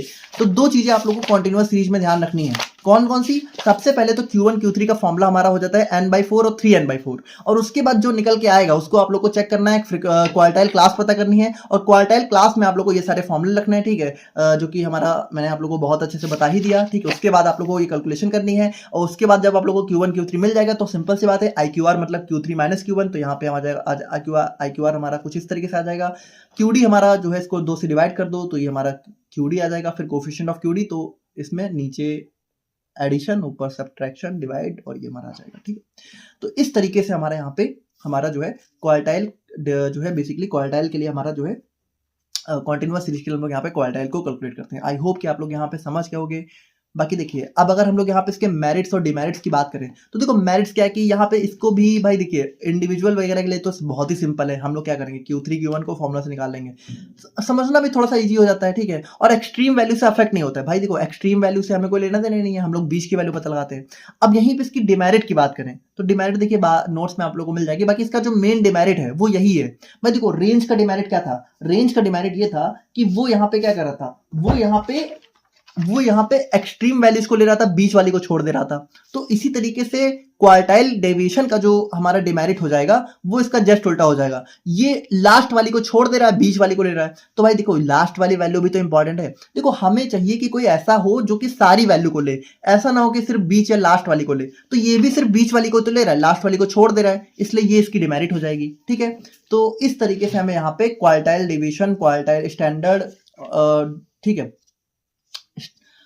इस तरीके से हमें यहाँ पे क्वार्टाइल डेविएशन देखने को मिलता है। आई होप कि आप लोग यहाँ पे समझ गए होंगे। बाकी अब हम लोग यहाँ पे बात करते हैं अपने मीन डेविएशन के बारे में। अब देखिए, अगर हम लोग यहाँ पे मीन डेविएशन की बात करें, तो अब यहाँ पे देखो, यहाँ पे जो मीन डेविएशन है, ये हमारी सारी वैल्यूज को लेने वाला है। अब देखो, सबसे इंपॉर्टेंट तो हमारे लिए स्टैंडर्ड डेविएशन होने वाला है, लेकिन उससे पहले हम लोग मीन डेविएशन को भी देख लेते हैं। अब मीन डेविएशन में बेसिकली होगा क्या, अगर आप लोग बहुत सिंपली समझो, तो यहाँ पे हम लोग लेंगे मीन डेविएशन का फॉर्मूला क्या होता है, summation x - a divided by n। अब यहाँ पे बहुत ध्यान से देखना। देखो, हम लोग करते क्या है कि यहाँ पे मीन डेविएशन में जो हर एक इंडिविजुअल वैल्यू होती है, उसको हम लोग यहाँ पे एवरेज वैल्यू से सब्सट्रैक्ट कर देते हैं, ठीक है। और उसके बाद जो वैल्यू आती है उनको जोड़ लेते हैं, फिर उसको यहाँ पे टोटल नंबर ऑफ ऑब्जर्वेशन से डिवाइड करते हैं। जो वैल्यू निकल के आती है वो हमारी मीन डेविएशन हो जाती है। देखो, यहाँ पे हो सकता है आप लोगों को क्वेश्चन समझ में, बहुत सिंपली समझो। देखो, हम लोग करेंगे क्या, देखो, सबसे पहले तो यहाँ पे हम लोग क्या करते हैं, यहाँ पे सबसे पहले हम लोग निकालते हैं मीन या मीडियन। देखो, दोनों में से कुछ भी आप लोग निकाल सकते हो। अब दोनों के लिए मतलब बस ये है कि थोड़ा सा यहाँ पे आप लोग मीन निकालोगे तो मीन रखोगे, मीडियन निकालोगे तो मीडियन रखोगे। जैसे मान लो आप लोग यहाँ पे सबसे पहले मान लो हम लोग यहाँ पे क्या करते हैं, हम लोग यहाँ पे रोहित शर्मा का, ठीक है, रोहित शर्मा का हम लोग यहाँ पे निकालते हैं, नहीं, विराट कोहली का, ठीक है, विराट कोहली का हम लोग यहाँ पे मीन निकालते हैं। तो भाई इसका मीन हम लोगों ने क्या निकाला था, इसका मीन निकाला था हमारा 40 निकल के आया था। अब यहाँ पे देखो, स्टैंडर्ड डेविएशन मीन डेविएशन का फॉर्मूला क्या है, समेशन x - a। तो x - a हमें निकालना है। अब देखो, a का मतलब है एवरेज वैल्यू, ठीक है, एवरेज या फिर मीन, मीडियन। एवरेज का मतलब होता है मीन या फिर मीडियन। तो मीन क्या है भाई, मीन हमारा 40 है ना। तो a की वैल्यू क्या आ गई, 40, और x मतलब ये जो इंडिविजुअल ऑब्जर्वेशन है। तो हमें क्या करना है, हमें अगर x - a निकालना है तो हमें हर एक में से, ठीक है, 40 में से भी हम लोग यहाँ पे मीन को घटाएंगे, फिर 42 में से, फिर 38 से, फिर 41, फिर 39, इन सभी से हम लोग क्या करेंगे, हमारे मीन को सब्सट्रैक्ट करेंगे। अब बहुत ध्यान से समझना, ठीक है, कि यहाँ पे बेसिकली देखो होगा क्या कि यहाँ पे ये जो वैल्यू है ना, ये आप लोग देखो तो ये इस बॉक्स के अंदर है, इस तरीके के बॉक्स के अंदर। अब इस तरीके के बॉक्स का मतलब क्या होता है? देखो इसको सबसे पहली बात तो हम लोग यहाँ पे एब्सोल्यूट वैल्यू बोल देते हैं। एब्सोल्यूट बॉक्स देखो वैसे बोलते हैं इसको मोड है, बट आप लोग कंफ्यूज ना हो क्योंकि मोड तो आप लोगों ने कुछ और ही पढ़ा है। देखो इसको हम लोग यहाँ पे बोल देते हैं मॉडल वैल्यू या फिर कह सकते हो एब्सोल्यूट वैल्यू। अब इसका मतलब क्या होता है? इसका मतलब ये होता है कि इस बॉक्स के अंदर जो भी वैल्यू है भले वो माइनस में ही क्यों ना है, लेकिन उसको हम लोग यहाँ पे पॉजिटिव ही मानेंगे। जैसे एग्जाम्पल के लिए मान लो हम लोग यहाँ पे इस वाले डाटा का अगर हम लोग यहाँ पे x माइनस ए कैलकुलेट करें तो भाई देखो x क्या है 40 है ना, और a मतलब ये सारी ऑब्जर्वेशन। तो हम लोग यहाँ पे क्या करेंगे, हम लोग यहाँ पे इन सारी वैल्यू को 40 में से डिवाइड करते हैं। ठीक है, तो जैसे 40 में से 40 गया तो 0 आ गया, 40 में से 42 में से हमारा 40 गया। देखो x माइनस है, x मतलब ये ए मतलब जो मीन है, तो 42 में से 40 गया कितना आ गया 2 आ गया। अब देखो 38 में से 40 गया कितना आएगा भाई, 38 से 40 को आप लोग घटाओगे माइनस करोगे तो कितना आएगा -2 आएगा। लेकिन भले -2 आए, लेकिन चूंकि ये वैल्यू हमारी इस बॉक्स के अंदर है इसलिए हम लोग इसको +2 ही मानेंगे। यानी वैल्यू कुछ भी आए, माइनस आए प्लस आए, आप लोग इसको 2 ही मानोगे। ठीक है, उसी तरीके से 41 में से 40 माइनस करोगे 1 आएगा, 39 में से 40 को घटाओगे तो -1 आएगा। ठीक है, तो इस तरीके से आप लोग जब देखोगे तो सारी वैल्यू को घटाने के बाद जो आप लोग की वैल्यू है वो आप लोग की क्या आ जाएगी 0 2, और देखो ये आई तो -2 है, इसको हम लोग 2 ही लेंगे। ठीक है, तो ये आप लोग की किसकी वैल्यू आई x माइनस ए की। अब देखो यहाँ पे फॉर्मूला क्या है, समेशन ऑफ x माइनस ए। देखो समेशन का मतलब क्या है कि सबसे पहले x माइनस ए आप लोग निकालो पूरा का पूरा और फिर उसको जोड़ो। तो जब निकाल लिया आपने, ठीक है, तो उसके बाद आप लोग उसको जोड़ लो, तो जोड़ोगे तो क्या आएगा 2 + 2 + 1 + 1 = आ जाएगा 6। अब यहाँ पे फॉर्मूला क्या कर रहा है कि यहाँ पे जो भी समेशन x माइनस ए आया, जैसे मान लो 6 आया, अब इसको आप लोग डिवाइड कर दो n से। n मतलब टोटल नंबर ऑफ ऑब्जर्वेशन, यानी कि इसमें क्या है 1 2 3 4 5, तो 5 से डिवाइड कर दो। तो अब जो वैल्यू निकल के आएगी वो हमारा हो जाएगा मीन डेविएशन।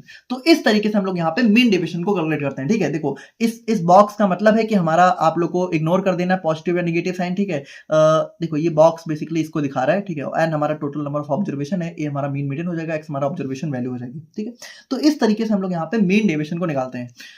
अब देखिए, अब अगर हम लोग यहाँ पे कोफिशिएंट ऑफ मीन डेविएशन की बात करें तो यहाँ पे इसका सिंपल सा फॉर्मूला क्या है, जैसे अगर आप लोग यहाँ पे देखो, अब यहाँ पे इसके 2 फॉर्मूले आ जाएंगे। जैसे अगर आप लोग यहाँ पे मान लो मीन निकाले हो तो कोफिशिएंट ऑफ मीन डेविएशन हो जाएगा md बाई मीन। अब देखो md का मतलब क्या है, मीन डेविएशन, यानी कोफिशिएंट ऑफ मीन डेविएशन निकालने के लिए सबसे पहले आप लोग क्या करोगे, सबसे पहले आप लोग कैलकुलेट करोगे मीन डेविएशन, और मीन डेविएशन निकालने के बाद आप लोग दोबारा से उसको देखो जो भी वैल्यू निकल के आए, जैसे मान लो यहाँ पे 6/5 जो भी निकल के आएगा। ठीक है, उसके बाद आप लोग क्या करोगे, इसको फिर से यहाँ पे मीन से यानी कि 5 से डिवाइड करोगे, और फिर जो वैल्यू निकल के आएगी वो हमारी होगी कोफिशिएंट ऑफ मीन डेविएशन। और उसी तरीके से अगर मीडियन से आप लोग कैलकुलेट करो तो यहाँ पे आप लोग इसको मीडियन से डिवाइड कर दोगे। ठीक है, तो इस तरीके से हम लोग यहाँ पे कोफिशिएंट ऑफ मीन डेविएशन को निकालते हैं। तो यहाँ पे देखिए ये हमारा हो जाता है मीन डेविएशन और कोफिशिएंट ऑफ मीन डेविएशन। बाकी अब हम लोग यहाँ पे इसको कैलकुलेट करके देख लेते हैं। तो देखिए सबसे पहले इंडिविजुअल सीरीज के लिए अगर हम लोग निकालें तो देखिए इंडिविजुअल सीरीज के लिए मान लीजिए हमारे पास ये मार्क्स दिए हुए हैं, इनका हमें निकालना है मीन डेविएशन। तो हम लोग यहाँ पे दोनों मेथड से निकालते हैं, मीडियन से भी निकालते हैं और मीन से भी निकालते हैं। तो मीन से अगर हम लोग निकालें तो सबसे पहले हम लोग इसका मीन निकालेंगे, तो मीन हमारा इसका निकल के आ जाएगा 20.66। ठीक है, इसको टोटल जोड़ोगे और डिवाइड करोगे एंड 9 से तुम्हारा 20.66 आ जाएगा। अब अगर आप लोग मीडियन इसका निकालो तो मीडियन क्या होता है भाई, मीडियन का फॉर्मूला क्या होता है, साइज ऑफ n+1/2 आइटम। ठीक है, जो कि हमारा, क्योंकि इसमें हमारा क्या है, क्योंकि ये हमारा जो है बेसिकली देखो 9 क्या है, 9 हमारा ऑड नंबर है, तो ऑड में हमारा फॉर्मूला ये हो जाता है। तो यहाँ पे देखिए, यहाँ पे हमारा मीडियन निकल के आएगा 5th आइटम। ठीक है, तो मीडियन निकालने के लिए देखिए सबसे पहले तो आप लोग को इस डाटा को देखो, बहुत इंपॉर्टेंट है कि मीडियन का मतलब क्या है, इस डाटा को सबसे पहले तो असेंडिंग ऑर्डर में निकालो, अरेंज करो, और फिर आप लोग देखो कि 5th आइटम कौन सा है। अगर आप लोगों ने डायरेक्टली इसमें देखा तो 5th आइटम इसमें कौन सा है 23, जबकि मीडियन 23 नहीं है, क्योंकि आप लोग इसको जब असेंडिंग ऑर्डर में लगाओगे तब आप लोग का मीडियन निकल के आएगा 20। ठीक है, तो ये हमारा मीडियन हो जाता है। तो मीडियन क्या निकल के आया 20 और मीन क्या निकल के आया 20.66। अब इन दोनों से ही हम लोग यहाँ पे निकालते हैं अपना मीन डेविएशन। अब देखो दोनों से सेम आएगा, तो देखो अगर मीडियन, देखो मीडियन से निकालना है तो हमें क्या करना है, हमें करना है, देखो यहाँ पे फॉर्मूला क्या है, फॉर्मूला है x माइनस ए। अब अगर ए हमारा मीन है तो हम लोग करेंगे x माइनस एक्स बार, और अगर a हमारा मीडियन है तो x में से हम लोग मीडियन को निकालेंगे। तो देखिए दोनों से ही हम लोग निकाल रहे हैं एक साथ में ही, इसीलिए हमने यहाँ पे दोनों को ही निकाल लिया है। देखो आप लोग सिर्फ एक ही निकालना, जैसे मान लो आप लोग सिर्फ मीडियन से निकाल रहे हो, ठीक है, तो आप लोग मतलब आप लोग सिर्फ मीन से निकाल रहे हो, मीन डेविएशन आप लोग अगर मीन वाली वैल्यू से निकाल रहे हो तो आप लोग को ये कैलकुलेट करना है, और अगर आप लोग मीडियन से निकाल रहे हो तो आप लोग को ये और ये कैलकुलेट करना है। ठीक है, बट हम लोग दोनों से निकाल रहे हैं तो दोनों को हम लोगों ने कैलकुलेट कर लिया। अब देखो, जब हम लोग यहाँ पे x माइनस एक्स बार की वैल्यू निकालेंगे, ठीक है, मतलब जो समीशन इसका निकालेंगे, तो इन पूरी वैल्यूज को जब आप लोग जोड़ोगे तो आप लोग आ जाएगा 18.66, और वहीं पे जब आप लोग यहाँ पे इस पूरी वैल्यूज को जोड़ोगे तो आ जाएगा आप लोग का 18। अब यहाँ पे देखो इंपॉर्टेंट चीज क्या है कि जो मीन और मीडियन से जब आप लोग यहाँ पे मीन डेविएशन निकालोगे तो दोनों की वैल्यू ना थोड़ी अलग अलग आएगी। तो इसीलिए अगर आप लोग यहाँ पे मीन से निकाल रहे हो या फिर मीडियन से निकाल रहे हो तो आप लोगों को एग्जाम में जो है मेंशन कर देना है कि आप लोगों ने किससे निकाला है। ठीक है, तो दोनों में थोड़ा सा मतलब स्लाइड सा डिफरेंस हो जाता है। ठीक है, दोनों से वैल्यू थोड़ी डिफरेंट आती है। तो यहाँ पे अगर आप लोग मीन से निकाले हो तो आप लोग क्या करोगे भाई, इन सभी को जोड़ोगे तो कितना आएगा 18.66 डिवाइडेड बाई एन मतलब टोटल नंबर ऑफ ऑब्जर्वेशन तो कितनी है 9 है, तो डिवाइड करोगे तो आ जाएगा 2.07, और वहीं पे मीन डेविएशन अगर आप लोग मीडियन से निकालोगे तो आ जाएगा 2। ठीक है, तो इस तरीके से हम लोग यहाँ पे निकालते हैं मीन डेविएशन को अपने मीन और मोड से, दोनों से थोड़ी थोड़ी सी अलग अलग वैल्यू आती है। अब अगर हम लोग यहाँ पे डिस्क्रीट सीरीज की बात करें तो डिस्क्रीट सीरीज में क्या होता है, फ्रीक्वेंसी भी दी होती है, तो यहाँ पे फॉर्मूला थोड़ा सा चेंज हो जाता है। यहाँ पे आप लोग जो है फ्रीक्वेंसी को भी साथ में जोड़ लेते हो। तो यहाँ पे देखिए भाई इंडिविजुअल सीरीज के लिए फॉर्मूला क्या था, summation x minus x bar. तो यहाँ पे आप लोगों ने क्या किया, यहाँ पे भी वही चीज है कि x माइनस ए है, ए मतलब यहाँ या तो मीडियन या तो मोड। ठीक है, मतलब या तो मीडियन या तो मीन, सॉरी।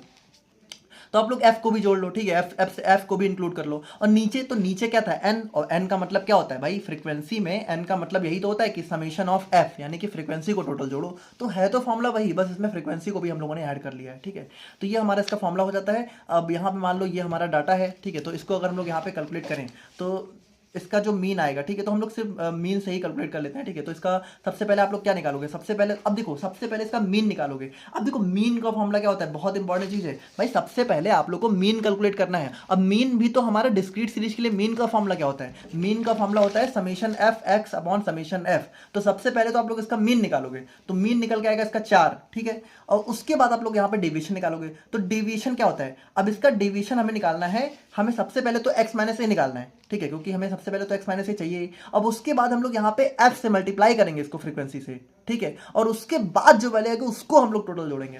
देखो यही चीज है कि आप लोग को फॉर्मूला बहुत ध्यान से देखना है। एग्जाम्पल जब आप लोग देखोगे तभी आप लोग समझ पाओगे। जैसे यहाँ पे आप लोग को करना क्या है, सबसे पहले तो x माइनस ए कैलकुलेट करो, सेम जैसे आप लोगों ने इंडिविजुअल सीरीज में किया।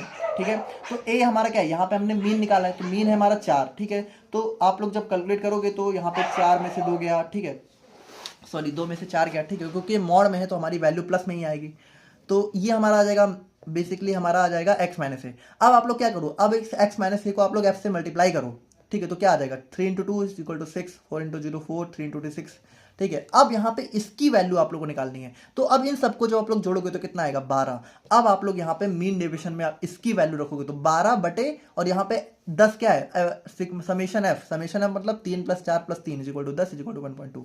और कोफिशिएंट में क्या करोगे, इसको दोबारा से मीन से डिवाइड कर दोगे। तो मीन कितना आया था, मीन हमारा देखो, ये तो हमारा मीन, सॉरी ये गलत हो जाएगा। ठीक है, मीन तो हमारा यहाँ पे जो है बेसिकली 4 निकल के आया था। ठीक है, 4, तो ये थोड़ा सा गलत हो गया है। ठीक है, मिस्टेक हो गई, तो इसको सही कर लेंगे हम लोग।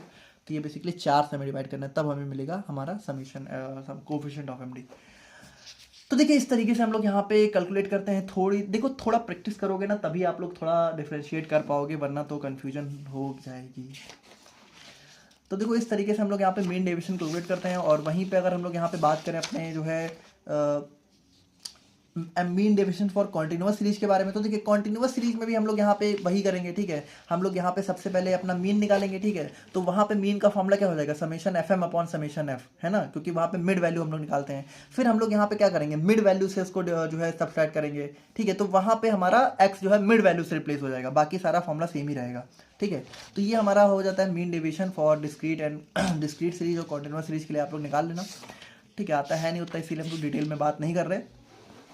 बाकी अगर हम लोग यहाँ पे इसके एडवांटेजेस की बात करें तो ये हमारा बहुत ही इजी टू अंडरस्टैंड होता है, और इसमें सभी डाटा इंक्लूड होता है। इसमें ये नहीं कि सिर्फ किनारे या फिर बीच वाला हमने ले लिया, है ना, और बेटर होता है रेंज से। अब डिसएडवांटेज की बात करें तो देखिए थोड़ा सा हम लोग यहाँ पे एब्सोल्यूट वैल्यू लेते हैं। एब्सोल्यूट वैल्यू का मतलब यही है कि हम लोग यहाँ पे माइनस प्लस को इग्नोर कर देते हैं, जो कि कभी कभी हमारे लिए बहुत अच्छा नहीं होता है। और एडवांस स्टेटिस्टिक्स में थोड़ा बहुत ज़्यादा इसका यूज नहीं होता है। और देखो थोड़ा सा कैलकुलेट करना कॉम्प्लेक्स है ना, सबसे पहले मीन निकालेंगे, फिर डिफरेंस निकालेंगे, फिर उनको जोड़ेंगे, तो वो थोड़ा सा हमारे लिए कॉम्प्लेक्स हो जाता है। तो देखो ये हमारा मीन डेविएशन हो जाता है। आई होप कि आप लोग समझ गए। देखो एक बार फिर से अगर हम लोग रिवाइज करें तो मीन डेविएशन में हम लोग करते क्या है, सबसे पहले हम लोग यहाँ पे मीन या मीडियन निकालते हैं, और फिर हम लोग यहाँ पे इसको इससे डिवाइड निकालते हैं, सब्ट्रैक्ट करते हैं, फिर हम लोग यहाँ पे इसको सम करते हैं, फिर यहाँ पे एन से डिवाइड करके निकाल लेते हैं। तो ये हमारा मीन डेविएशन हो जाता है। बाकी अब हम लोग यहाँ पे बात करते हैं अपने सबसे इंपॉर्टेंट टर्म के बारे में, जो कि हमारा हो जाता है स्टैंडर्ड डेविएशन। अब देखो स्टैंडर्ड डेविएशन की बात करें तो है तो ये भी मीन डेविएशन जैसा, ये जैसे यहाँ पे भी देखिए है तो वही, लेकिन अब यहाँ पे बात क्या है, सबसे पहले तो यहाँ पे सिर्फ हम लोग मीन की बात करेंगे। यहाँ पे मीडियन की बात नहीं होगी, यहाँ पे बात होगी सिर्फ और सिर्फ मीन की, ठीक है। यानी यहाँ पे हम लोग यहाँ पे जो वैल्यू होगी एक्स, उसमें से हम लोग यहाँ पे अपने मीन को ही सब्सट्रैक्ट करेंगे, ठीक है। अब उसके बाद देखो डिफरेंस क्या है, सबसे पहले तो यहाँ पे अंडर रूट आ जाता है, यानी पूरी वैल्यू को हम लोग अंडर रूट ले लेते हैं और एक्स माइनस एक्स बार का भी हम लोग स्क्वायर करते हैं, तब इसको जोड़ते हैं, ठीक है। तो ये एक डिफरेंस आ जाता है स्टैंडर्ड डेविएशन में। जैसे इसको अगर आप लोग यहाँ पे मीन डेविएशन से आप लोग कंपेयर करो तो थोड़ा थोड़ा फॉर्मूला सेम ही है, बस डिफरेंस क्या है कि यहाँ पे हम लोग डायरेक्टली इसको जोड़ ले रहे थे, बल्कि जबकि यहाँ पे क्या करेंगे, सबसे पहले इसका स्क्वायर करेंगे तब जोड़ेंगे, और उसके बाद जो वैल्यू आएगी उसको पूरे का अंडर रूट ले लेंगे, ठीक है। तो पूरा अंडर रूट में वैल्यू रहती है, तो ये हमारा एक थोड़ा सा डिफरेंट है। और बाकी यहाँ पे जो एवरेज वैल्यू है वो हमेशा मीन होती है ना, यहाँ पे मीडियन का कोई काम नहीं है। और ये है हमारा नंबर ऑफ ऑब्जर्वेशन हो जाता है। और बाकी देखो यही सबसे ज़्यादा इंपॉर्टेंट है, सबसे ज़्यादा एग्जाम में आप लोग को यही देखने को मिलता है, ठीक है। तो इसको बहुत ध्यान से देख लेना। और इसमें भी थोड़ा फॉर्मूला अलग अलग हो जाता है डिस्क्रीट और कॉन्टिन्यूअस के लिए भी, तो अभी हम लोग देखेंगे। बाकी देखिए अगर हम लोग वेरिएंस की बात करें तो वेरिएंस क्या हो जाता है, अब वेरिएंस हमारा सिंपल सा इसका स्क्वायर हो जाता है, कुछ नहीं, इसी जो स्टैंडर्ड डेविएशन पहले आप लोग निकाल लो और जो आए उसका स्क्वायर कर दो, बस हमारा वेरिएंस निकल जाएगा। अब देखो भाई सिंपल सी बात है, अगर हमारी कोई वैल्यू है, ठीक है, और वो अंडर रूट में है, और अगर आप लोग इसका स्क्वायर कर दो तो सिंपल सी बात है, स्क्वायर का मतलब क्या होगा कि अंडर रूट हट जाएगा, है ना। अंडर रूट का मतलब क्या, अंडर रूट हटा, स्क्वायर का मतलब यही है कि आप लोग यहाँ पे क्या करो, इस अंडर रूट को हटा दो। तो भाई देखो अगर आप लोग वेरिएंस का फॉर्मूला डायरेक्टली लिखना चाहो तो आप लोग क्या करोगे, यहाँ पे स्टैंडर्ड डेविएशन में क्या होता है, ये फॉर्मूला अंडर रूट में होता है, तो इस फॉर्मूले को डायरेक्टली लिख दो, अंडर रूट हटा दो। देखो यही फॉर्मूला हमने क्या किया, डायरेक्टली लिख दिया, अंडर रूट हटा दिया। तो ऐसे भी आप लोग इसको लिख सकते हो। अब कोफिशिएंट ऑफ स्टैंडर्ड डेविएशन क्या होता है, तो इसमें सबसे पहले आप लोग स्टैंडर्ड डेविएशन निकालो और उसको मीन से डिवाइड कर दो, ठीक है। तो ये हमारा कोफिशिएंट ऑफ स्टैंडर्ड डेविएशन हो जाएगा। और एक हमारा और आ जाता है कोफिशिएंट ऑफ वेरिएशन। अब इसमें आप लोग क्या करोगे, इसमें आप लोग यहाँ पे जो कोफिशिएंट ऑफ स्टैंडर्ड डेविएशन है इसको 100 से मल्टीप्लाई कर दो, यानी सबसे पहले स्टैंडर्ड डेविएशन निकालो, फिर मीन से डिवाइड करो, फिर 100 से मल्टीप्लाई कर दो, तो ये हमारा परसेंटेज में निकल आता है बेसिकली, है ना। तो ये हमारा चार चीजें इसके अंदर आ जाती हैं। देखो पहला स्टैंडर्ड डेविएशन जो कि हमारा ये हो गया, फिर हमारा वेरिएंस जो कि इसका स्क्वायर हो गया, फिर हमारा कोफिशिएंट ऑफ स्टैंडर्ड डेविएशन जो कि इसका डिवाइड कर दो मीन से, और फिर इसी वैल्यू को 100 से मल्टीप्लाई कर दो तो हमारा हो जाएगा कोफिशिएंट ऑफ वेरिएशन। तो इस तरीके से यहाँ पे देखिए स्टैंडर्ड डेविएशन में हमें चार टर्म देखने को मिल जाते हैं। बाकी अब हम लोग यहाँ पे एक एक करके देखते हैं अपने स्टैंडर्ड डेविएशन को, ठीक है, अपने जो है इंडिविजुअल और डिस्क्रीट और कॉन्टिन्यूअस सीरीज के लिए। अब देखो यहाँ पे एक इंपॉर्टेंट चीज आ जाती है कि भाई देखो यहाँ पे लेते तो हम लोग मीन ही है ना, लेकिन एक्चुअल में यहाँ पे आप लोग चाहो, ठीक है, तो ए को आप लोग यहाँ पे मतलब यहाँ पे मीन दो तरीके से ले सकते हो। एक तो आप लोग यहाँ पे डायरेक्टली मीन निकाल लो, ठीक है, एक्चुअल मीन निकाल लो, जो कि यहाँ पे ये वाला फॉर्मूला आ जाएगा। अब इसको आप लोग सिंपली शॉर्ट में इस तरीके से भी लिख सकते हो। भाई देखो चाहे आप लोग ये लिखो कि summation x minus x bar का whole square divided by n under root, ये हमारा क्या है, ये हमारा है स्टैंडर्ड डेविएशन का जनरल फॉर्मूला इंडिविजुअल सीरीज के लिए। लेकिन अगर आप लोग यहाँ पे x माइनस एक्स बार को d से मान लो d मान लेते हैं d, तो आप लोग इसको ऐसे भी लिख सकते हो, समेशन d का स्क्वायर डिवाइडेड बाई n। तो भाई देखो चाहे आप लोग ऐसे लिखो चाहे आप लोग ऐसे लिखो, दोनों सेम ही तो है, कुछ खास थोड़ी है। यहाँ पे d हम लोगों ने शॉर्ट में लिख दिया है, बाकी d का मतलब यही है x माइनस एक्स बार। तो देखो ये तो फॉर्मूला कब है, जब आप लोग यहाँ पे मीन से निकालते हो। और बाकी देखो एक आप लोग इसमें एक और काम कर सकते हो, आप लोग चाहो तो एज्यूम्ड मीन से भी इसका कैलकुलेशन कर सकते हो। एज्यूम्ड मीन मतलब हम लोग क्या करेंगे, इसमें हम लोग मीन को जो है एज्यूम करेंगे, यानी किसी वैल्यू में से बीच की कोई वैल्यू लेंगे। अब देखो एज्यूम्ड मीन में फॉर्मूला हमारा थोड़ा सा अलग हो जाएगा। यहाँ पे फॉर्मूला हमारा थोड़ा सा हो जाएगा summation d square by n minus summation d by n का होल स्क्वायर। देखो सबसे पहले आप लोग यहाँ पे क्या करोगे, इसमें दो चीजें कैलकुलेट करनी है। देखो अब यहाँ पे डी की वैल्यू है वही x माइनस ए, लेकिन यहाँ पे ए क्या हो जाएगा, यहाँ पे ए हो जाएगा एज्यूम्ड मीन। जैसे यहाँ पे x बार क्या है, मीन है, एक्चुअल मीन, और ये हमारा एज्यूम्ड मीन है। तो देखो थोड़ा सा हम लोग जो है क्वेश्चन सॉल्व करते हैं तभी आप लोग समझ पाओगे, ठीक है। तो देखिए अगर हम लोग सबसे पहले निकाले, मान लो ये हमारा डाटा है, ठीक है। अब इसका हम लोग यहाँ पे निकालते हैं standard deviation, variance, coefficient of standard deviation और कोफिशिएंट ऑफ वेरिएशन, चारों चीजें निकालते हैं। तो देखो स्टैंडर्ड डेविएशन का फॉर्मूला क्या है, summation d square by n, यानी कि summation x minus x bar. तो देखो सबसे पहले एक्स बार निकालते हैं, एक्स बार क्या आ जाएगा 20। अब हम लोग क्या निकालेंगे, एक्स माइनस एक्स बार। तो अब यहाँ पे देखो यहाँ पे आप लोग को एक टेबल बना लेनी है। तो सबसे पहले एक्स की वैल्यू लिखो, फिर एक्स माइनस एक्स बार की वैल्यू लिखो, ठीक है। तो एक्स माइनस, अब देखो यहाँ पे इंपॉर्टेंट चीज क्या है, ये देखो ये एब्सोल्यूट वैल्यू नहीं है, इसमें हम लोग मॉड और नहीं लगा रहे। जैसे देखो यहाँ पे एक और फर्क है, ठीक है, एक और डिफरेंस है। देखो मीन डेविएशन में क्या था, मीन डेविएशन में ये जो वैल्यू थी ये एब्सोल्यूट वैल्यू थी, यानी x माइनस ए की जो भी वैल्यू है आप लोग को पॉजिटिव ही लेनी है। लेकिन यहाँ पे ऐसा नहीं है, यहाँ पे एक्स माइनस एक्स बार की जो भी वैल्यू आएगी वो पॉजिटिव आए चाहे निगेटिव आए, आप लोग को सेम ही लेना है। अगर पॉजिटिव आ रही है तो पॉजिटिव लो, निगेटिव आ रही है तो निगेटिव लो। जैसे यहाँ पे मान लो एक्स माइनस एक्स बार मान लो 10 आया, ठीक है, तो 10 अगर निगेटिव में आया तो 10 ही लो। जैसे यहाँ पे देखो हम लोग क्या कर रहे हैं, सबसे पहले हम लोगों ने मीन निकाला जो कि 20 निकल के आया है। अब हम लोग क्या करेंगे, एक्स में से इसमें से मीन को डिवाइड करेंगे, ठीक है, सॉरी सब्ट्रैक्ट करेंगे। तो 10 में से 20 को घटाओगे तो कितना आएगा, -10। 20 में से 20 को घटाओगे तो 0 आ जाएगा। 15 में से 20 को सब्ट्रैक्ट करोगे तो -5 आ जाएगा। 25 में से 20 को निकालोगे तो 5 बचेगा। 30 में से 20 को निकालोगे तो 10 बचेगा। लेकिन हमें ये नहीं चाहिए भाई, हमें ये नहीं चाहिए। अगर हमारा सिर्फ मीन डेविएशन हम लोग निकाल रहे होते तो हमारा इतने से काम बन जाता, लेकिन हमें ये नहीं चाहिए, हमें चाहिए एक्स माइनस एक्स बार का होल स्क्वायर, ठीक है। तो अब हम लोग ये जो वैल्यू है इसका स्क्वायर करेंगे। अब देखो, अब जब इसका स्क्वायर आप लोग करोगे तब ये माइनस साइन का कोई फर्क नहीं रह जाएगा, क्योंकि भाई देखो स्क्वायर का मतलब क्या है कि -10 को -10 से आप लोग मल्टीप्लाई करो, तो भाई माइनस को माइनस से मल्टीप्लाई करोगे तो प्लस हो जाएगा। तो जब स्क्वायर करोगे तो ये वैल्यू अपने आप पॉजिटिव हो जाएगी, ठीक है। तो यहाँ पे देखिए जब आप लोग इसका स्क्वायर करोगे तो हो जाएगा 100, 0, 25, 25 और 10 का स्क्वायर 100, ठीक है। तो अब आप लोग यहाँ पे अब इसको जोड़ो, देखो अब इसके स्क्वायर को आप लोग जोड़ो तो आ जाएगा 250। तो स्टैंडर्ड डेविएशन का फॉर्मूला क्या है, स्टैंडर्ड डेविएशन का फॉर्मूला है summation x minus x bar divided by n का अंडर रूट। तो यहाँ पे देखिए भाई एक्स माइनस एक्स बार क्या निकल के आया, summation 250 divided by n, n मतलब कि टोटल नंबर ऑफ एक्स, तो 1 2 3 4 5, तो 5 और इसको अंडर रूट में तो 50, under root is equal to 7.07। तो यहाँ पे देखिए यहाँ पे क्या निकल के आया हमारा मीन से, जब हम लोगों ने इसकी वैल्यू निकाली तो कितनी निकल के आई, 7.07। अब देखो अब इसी को हम लोग यहाँ पे एज्यूम मीन से भी निकाल के देख लेते हैं। अब देखो बहुत ध्यान से समझना, देखो जब आप लोग यहाँ पे मीन डेविएशन निकाल रहे थे तो वहां पे दो मेथड थे, एक था हमारा मीन से निकालने का, एक था हमारा मीडियन से निकालने का, और दोनों में वैल्यू अलग अलग आ रही थी। लेकिन जब आप लोग यहाँ पे स्टैंडर्ड डेविएशन निकालोगे तो आप लोग चाहे आप लोग मीन से निकालो चाहे एज्यूम मीन से निकालो, दोनों में वैल्यू सेम ही आएगी एट लास्ट में। अब आप लोग देखो हम लोग क्या करते हैं, एज्यूम मीन से निकालते हैं। तो एज्यूम मतलब कि आप लोग कुछ भी मान लो, जैसे जो आपका मन है, इस एक्स में से कोई भी वैल्यू आप लोग उठा सकते हो। लेकिन तो हम लोग क्या करते हैं, हम लोग एक 15 उठा लेते हैं, 20 की वैल्यू। देखो एज्यूम मीन का मतलब है आप लोग एक्स जो डाटा आप लोग को दिया है इसमें से कोई भी वैल्यू उठा लो जो आप लोग का मन है, लेकिन आप लोग कैलकुलेशन को इजी करने के लिए 15 उठाओ, ठीक है, मान लेते हैं 15। बाकी आप लोग चाहो तो 20 भी ले सकते हो, 25 भी ले सकते हो, लेकिन हमने 15 ले लिया, ठीक है। तो अब यहाँ पे क्या है भाई, अब हमें निकालना है summation d square by n, हमें सबसे पहले निकालना है डी स्क्वायर और फिर हमें डी भी निकालना है। यहाँ पर देखो हमें दोनों का समेशन चाहिए, ये बहुत इंपॉर्टेंट चीज आ जाती है, ठीक है। तो देखो अगर हम लोग यहाँ पे देखें तो समेशन डी की भाई देखो यहाँ पे ए क्या है, एज्यूम मीन जो कि है 15, तो x में से 15, तो 10 में से 15 घटाओगे कितना आएगा, -5। 20 में से 15 सब्सट्रैक्ट करोगे तो कितना आएगा, 5। 15 में से 15 गया 0, 25 में से 15 गया 10, 30 में से 15 गया 15।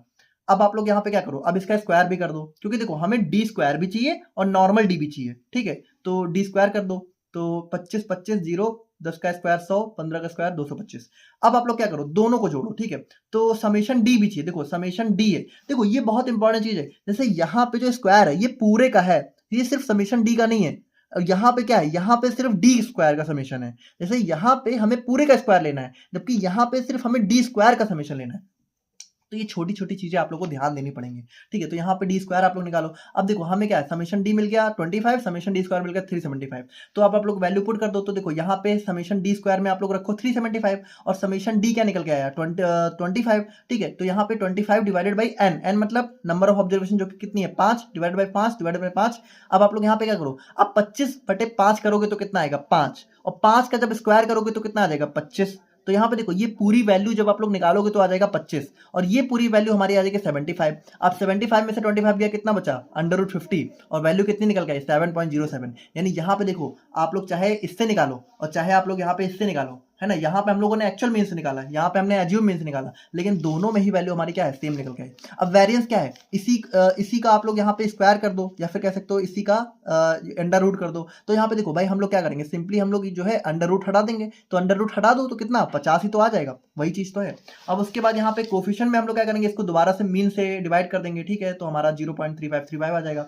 अब फिर इसको 100 से मल्टीप्लाई कर दो, जाएगा 35.35%, है ना। तो ये हमारा हो जाता है। अब अगर हम लोग यहाँ पे इसी को डिस्क्रीट सीरीज के लिए देखें तो देखिए डिस्क्रीट सीरीज में भी फॉर्मूला बिल्कुल सेम है, बस यहाँ पे क्या है, यहाँ पे जो n है वो हमारा बदल जाएगा। n मतलब क्या हो जाएगा, समेशन f, ठीक है, क्योंकि यहाँ पे फ्रीक्वेंसी भी दी होगी, बाकी फॉर्मूला देखो सेम ही है, ठीक है।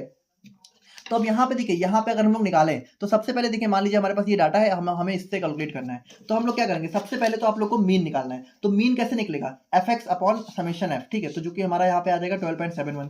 अब आप लोगों को निकालना है स्टैंडर्ड डिवीजन, जो कि हमारा हो जाएगा एफ डी स्क्वायर। देखो अगर हम लोग देखो यहाँ पे हम लोग क्या करते हैं, यहाँ पे डायरेक्टली हम लोग यहाँ पे अपना जो है मीन वाले मेथड से कैलकुलेट कर रहे हैं, एज्यूम मीन वाले से नहीं कर रहे हैं।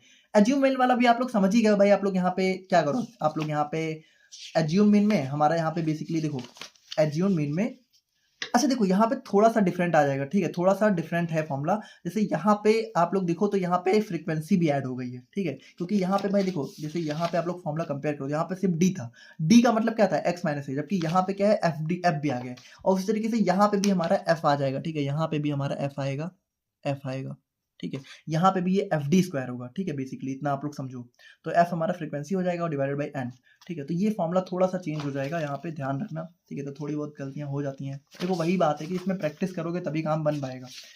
तो अब आप लोग यहाँ पे देखिए, अब आप लोग स्टैंडर्ड डिवीजन निकालो, जो कि हो जाएगा एफ डी स्क्वायर। तो एफ डी स्क्वायर निकालने के लिए सबसे पहले हमें डी निकालना है, फिर डी स्क्वायर, फिर एफ डी से फिर यहाँ पे इसको मल्टीप्लाई करोगे तब एफ डी स्क्वायर आएगा, और फिर सभी को जोड़ लेना है, तब हमें मिलेगा समेशन एफ डी स्क्वायर। तो भाई देखो डी मतलब क्या है, डी मतलब एक्स माइनस एक्स बार, तो एक्स क्या है 10 और एक्स बार क्या है 12.71, तो ये हटाओगे तो आ जाएगा 2.71, ठीक है, तो ये इस तरीके से वैल्यूज आ जाएंगी। फिर आप लोग इसका स्क्वायर करोगे तो ये वैल्यूज आ जाएंगी, और फिर यहाँ पे जब एफ से मल्टीप्लाई करोगे, ठीक है, तो 3 इंटू 7.34 इज इक्वल टू 22.02, इस तरीके से आप लोग मल्टीप्लाई करोगे तो ये सारी वैल्यूज आ जाएंगी, ठीक है। अब हमें क्या चाहिए, हमें दो चीजें चाहिए, एक तो हमें चाहिए समेशन एफ डी स्क्वायर, यानी ये जो एफ डी स्क्वायर की वैल्यू है इन सभी को जोड़ लो तो आ जाएगा 52.8, और एक आप लोग को चाहिए समेशन एफ, क्योंकि एन क्या है समेशन एफ, तो एफ को जब आप लोग जोड़ोगे तो आ जाएगा 14। अब आप लोग क्या करो, फॉर्मूले में पुट कर दो, एफ डी स्क्वायर कितना 52.8, एन कितना 14, ठीक है, तो यहाँ पे आ जाएगा ये टोटल 1.94। तो इस तरीके से हमारे यहाँ पे आप लोग डिस्क्रीट सीरीज में स्टैंडर्ड डेविएशन कैलकुलेट कर सकते हो। बाकी वेरिएंस में क्या होगा, आप लोग इसी को मीन से जो है बेसिकली जो है डिवाइड कर दो, ठीक है, तो हमारा 14 मीन निकल के आया था, ठीक है। सॉरी यहाँ पे ये मीन से हम सॉरी वेरिएंस क्या होता है, वेरिएंस तो इसका स्क्वायर होता है ना, तो यहाँ पे आप लोग क्या करो भाई, इसको हटा दो तो ये आ जाएगा 3.77, है ना, सिंपल सी बात है, और कोफिशिएंट में आप लोग मीन से डिवाइड कर दो तो आ जाएगा 0.153। तो इस तरीके से हम लोग यहाँ पे डिस्क्रीट सीरीज के लिए निकालते हैं। देखो डिस्क्रीट सीरीज के लिए सबसे पहले आप लोग क्या करोगे, सबसे पहले आप लोग यहाँ पे एक्स डी निकालोगे, ठीक है, फिर डी स्क्वायर, फिर एफ डी स्क्वायर, ध्यान रखना, ठीक है। तो इस तरीके से हमारा ये डिस्क्रीट सीरीज का फॉर्मूला हो जाता है मीन से, और वहीं आप लोग एज्यूम मीन से निकालो तो ये हमारा फॉर्मूला हो जाएगा, ठीक है, बाकी कुछ खास डिफरेंस नहीं है। और वहीं पे अगर हम लोग यहाँ पे कॉन्टिन्यूअस सीरीज के लिए बात करें तो देखिए कॉन्टिन्यूअस सीरीज के लिए हमारा 3 फॉर्मूले हो जाते हैं। देखो एक तो आप लोग एक्चुअल मीन से निकालोगे, तो एक्चुअल मीन से फॉर्मूला हमारा बिल्कुल डिस्क्रीट सीरीज के जैसा ही रहेगा, लेकिन यहाँ पे जो डी है तो डी थोड़ा सा बदल जाएगा। भाई देखो जो डिस्क्रीट सीरीज थी वहां पे एक्स क्या था, वहां पे एक्स था हमारा, ये डायरेक्टली दे रहा था 10 12, है ना, तो डी कैसे निकालते थे, डी हम लोग निकालते थे एक्स माइनस एक्स बार। लेकिन जो कॉन्टिन्यूअस सीरीज होती है वहां पे डाटा कैसा दिया होता है, ऐसा दिया होता है 10 से 20, तो यहाँ पे हम लोग किससे सब्ट्रैक्ट करेंगे, किससे डिफरेंस निकालेंगे, तो हम लोग क्या करते हैं इसकी मिड वैल्यू ले लेते हैं। तो 10 से 20 अगर दिया हो तो मिड वैल्यू क्या आ जाएगी 15, यानी यहाँ पे जो डी है वो निकलेगा m माइनस एक्स बार, एक्स बार हमारा मीन हो जाएगा, एक्स एम हमारी मिड वैल्यू, क्योंकि एम हमारी मिड वैल्यू है। और यहाँ पे सब मीन भी कैसे निकलेगा, पर मीन में भी हमें एम से मिड वैल्यू से ही मीन निकालना है, जो कि हमने देखा हुआ है कैसे निकालना है, तो आप लोग देख लेना। अब एज्यूम मीन से आप लोग निकालोगे तो फॉर्मूला सेम ही रहेगा, बस यहाँ पे डी की वैल्यू थोड़ी सी बदल जाएगी। और यहाँ पे एक मेथड और आ जाता है स्टेप डेविएशन। तो अगर आप लोगों ने यहाँ पे मीन वाला लेक्चर देखा था तो वहां पे हमने देखा था कि जो कॉन्टिन्यूअस सीरीज है उसके लिए मीन निकालने का भी एक अलग तरीका होता है स्टेप डिवीजन। तो यहाँ पे हम लोग क्या करते हैं, डी डैश ले लेते हैं। अब डी डैश की वैल्यू क्या हो जाती है, डी डैश हमारा सिंपल सा हो जाता है डी अपॉन आई, ठीक है, यानी सबसे पहले तो आप लोग डी निकालोगे, जो डी क्या है, डी निकलेगा एम माइनस ए से, और उसके बाद आप लोग यहाँ पे इसको आई से डिवाइड कर दोगे, तो आई क्या हो जाता है, आई हमारा क्लास इंटरवल, यानी कि मान लो 10 से 20 दिया है, ठीक है, 10 से 20 दिया है, तो आई क्या हो जाएगा, 20 से 10 को माइनस करो कितना 10 आ जाएगा, ठीक है, तो आई हमारा क्लास विथ हो जाती थी, वही हम लोगों ने जो अभी देखा था, ठीक है। तो इस तरीके से ये हमारा फॉर्मूला हो जाता है किसके लिए, हमारे स्टेप डेविएशन के लिए। तीनों से ही वैल्यू सेम आएगी। बाकी देखिए इसका एग्जांपल हम लोग नहीं डिस्कस कर रहे क्योंकि इतना आता भी नहीं है। बाकी आप लोग आ जाता है तो आप लोग समझ गए हो कैसे क्या करना है। ठीक है, सबसे पहले आप लोग को मिड वैल्यू निकालनी है, फिर आप लोग को मिड वैल्यू से मीन निकालना है, फिर जो भी मीन आएगा उसको मिड वैल्यू से सब्ट्रैक्ट करो, फिर यहाँ पे उसका स्क्वायर करो, फिर यहाँ पे फ्रीक्वेंसी से मल्टीप्लाई करो, फिर सभी को जोड़ो, फिर यहाँ पे एन से डिवाइड करो, एन हमारा सिग्मा समेशन एफ हो जाएगा। ठीक है, और इस तरीके से आप लोग यहाँ पे निकाल सकते हो। तो यहाँ पे देखिए हमारा यहाँ पे फाइनली थर्ड चैप्टर भी कंप्लीट हो चुका है। आई होप कि आप लोगों को सारी चीज़ें समझ में आ गई होंगी। बाकी देखिए अगेन यहाँ पे क्वेश्चन प्रैक्टिस आप लोगों को करनी है। आप लोगों को स्क्रीन पे कुछ क्वेश्चन दिख रहे होंगे जिसमें यहाँ पे आप लोग के प्रीवियस ईयर के कुछ क्वेश्चन भी मैंने ऐड किए हैं। तो इनको आप लोग सॉल्व करके बताना, जो भी वैल्यूज आएगी उसको आंसर में कमेंट करके बताना प्लीज़, आप लोग के भले के लिए है, इतनी बात मेरी मान लो। ठीक है, बाकी अगेन इस वीडियो को बनाने में भी लिटरली बहुत मेहनत लगी है। तो अगर आप लोग को वीडियो अच्छी लगी तो वीडियो को लाइक कर दीजिएगा, और अगर आपके दोस्त वगैरह हैं तो उनके साथ भी शेयर करिएगा, उनकी भी थोड़ी सी हेल्प हो। बाकी मिलते हैं नेक्स्ट वीडियो में, तब तक के लिए थैंक यू सो मच।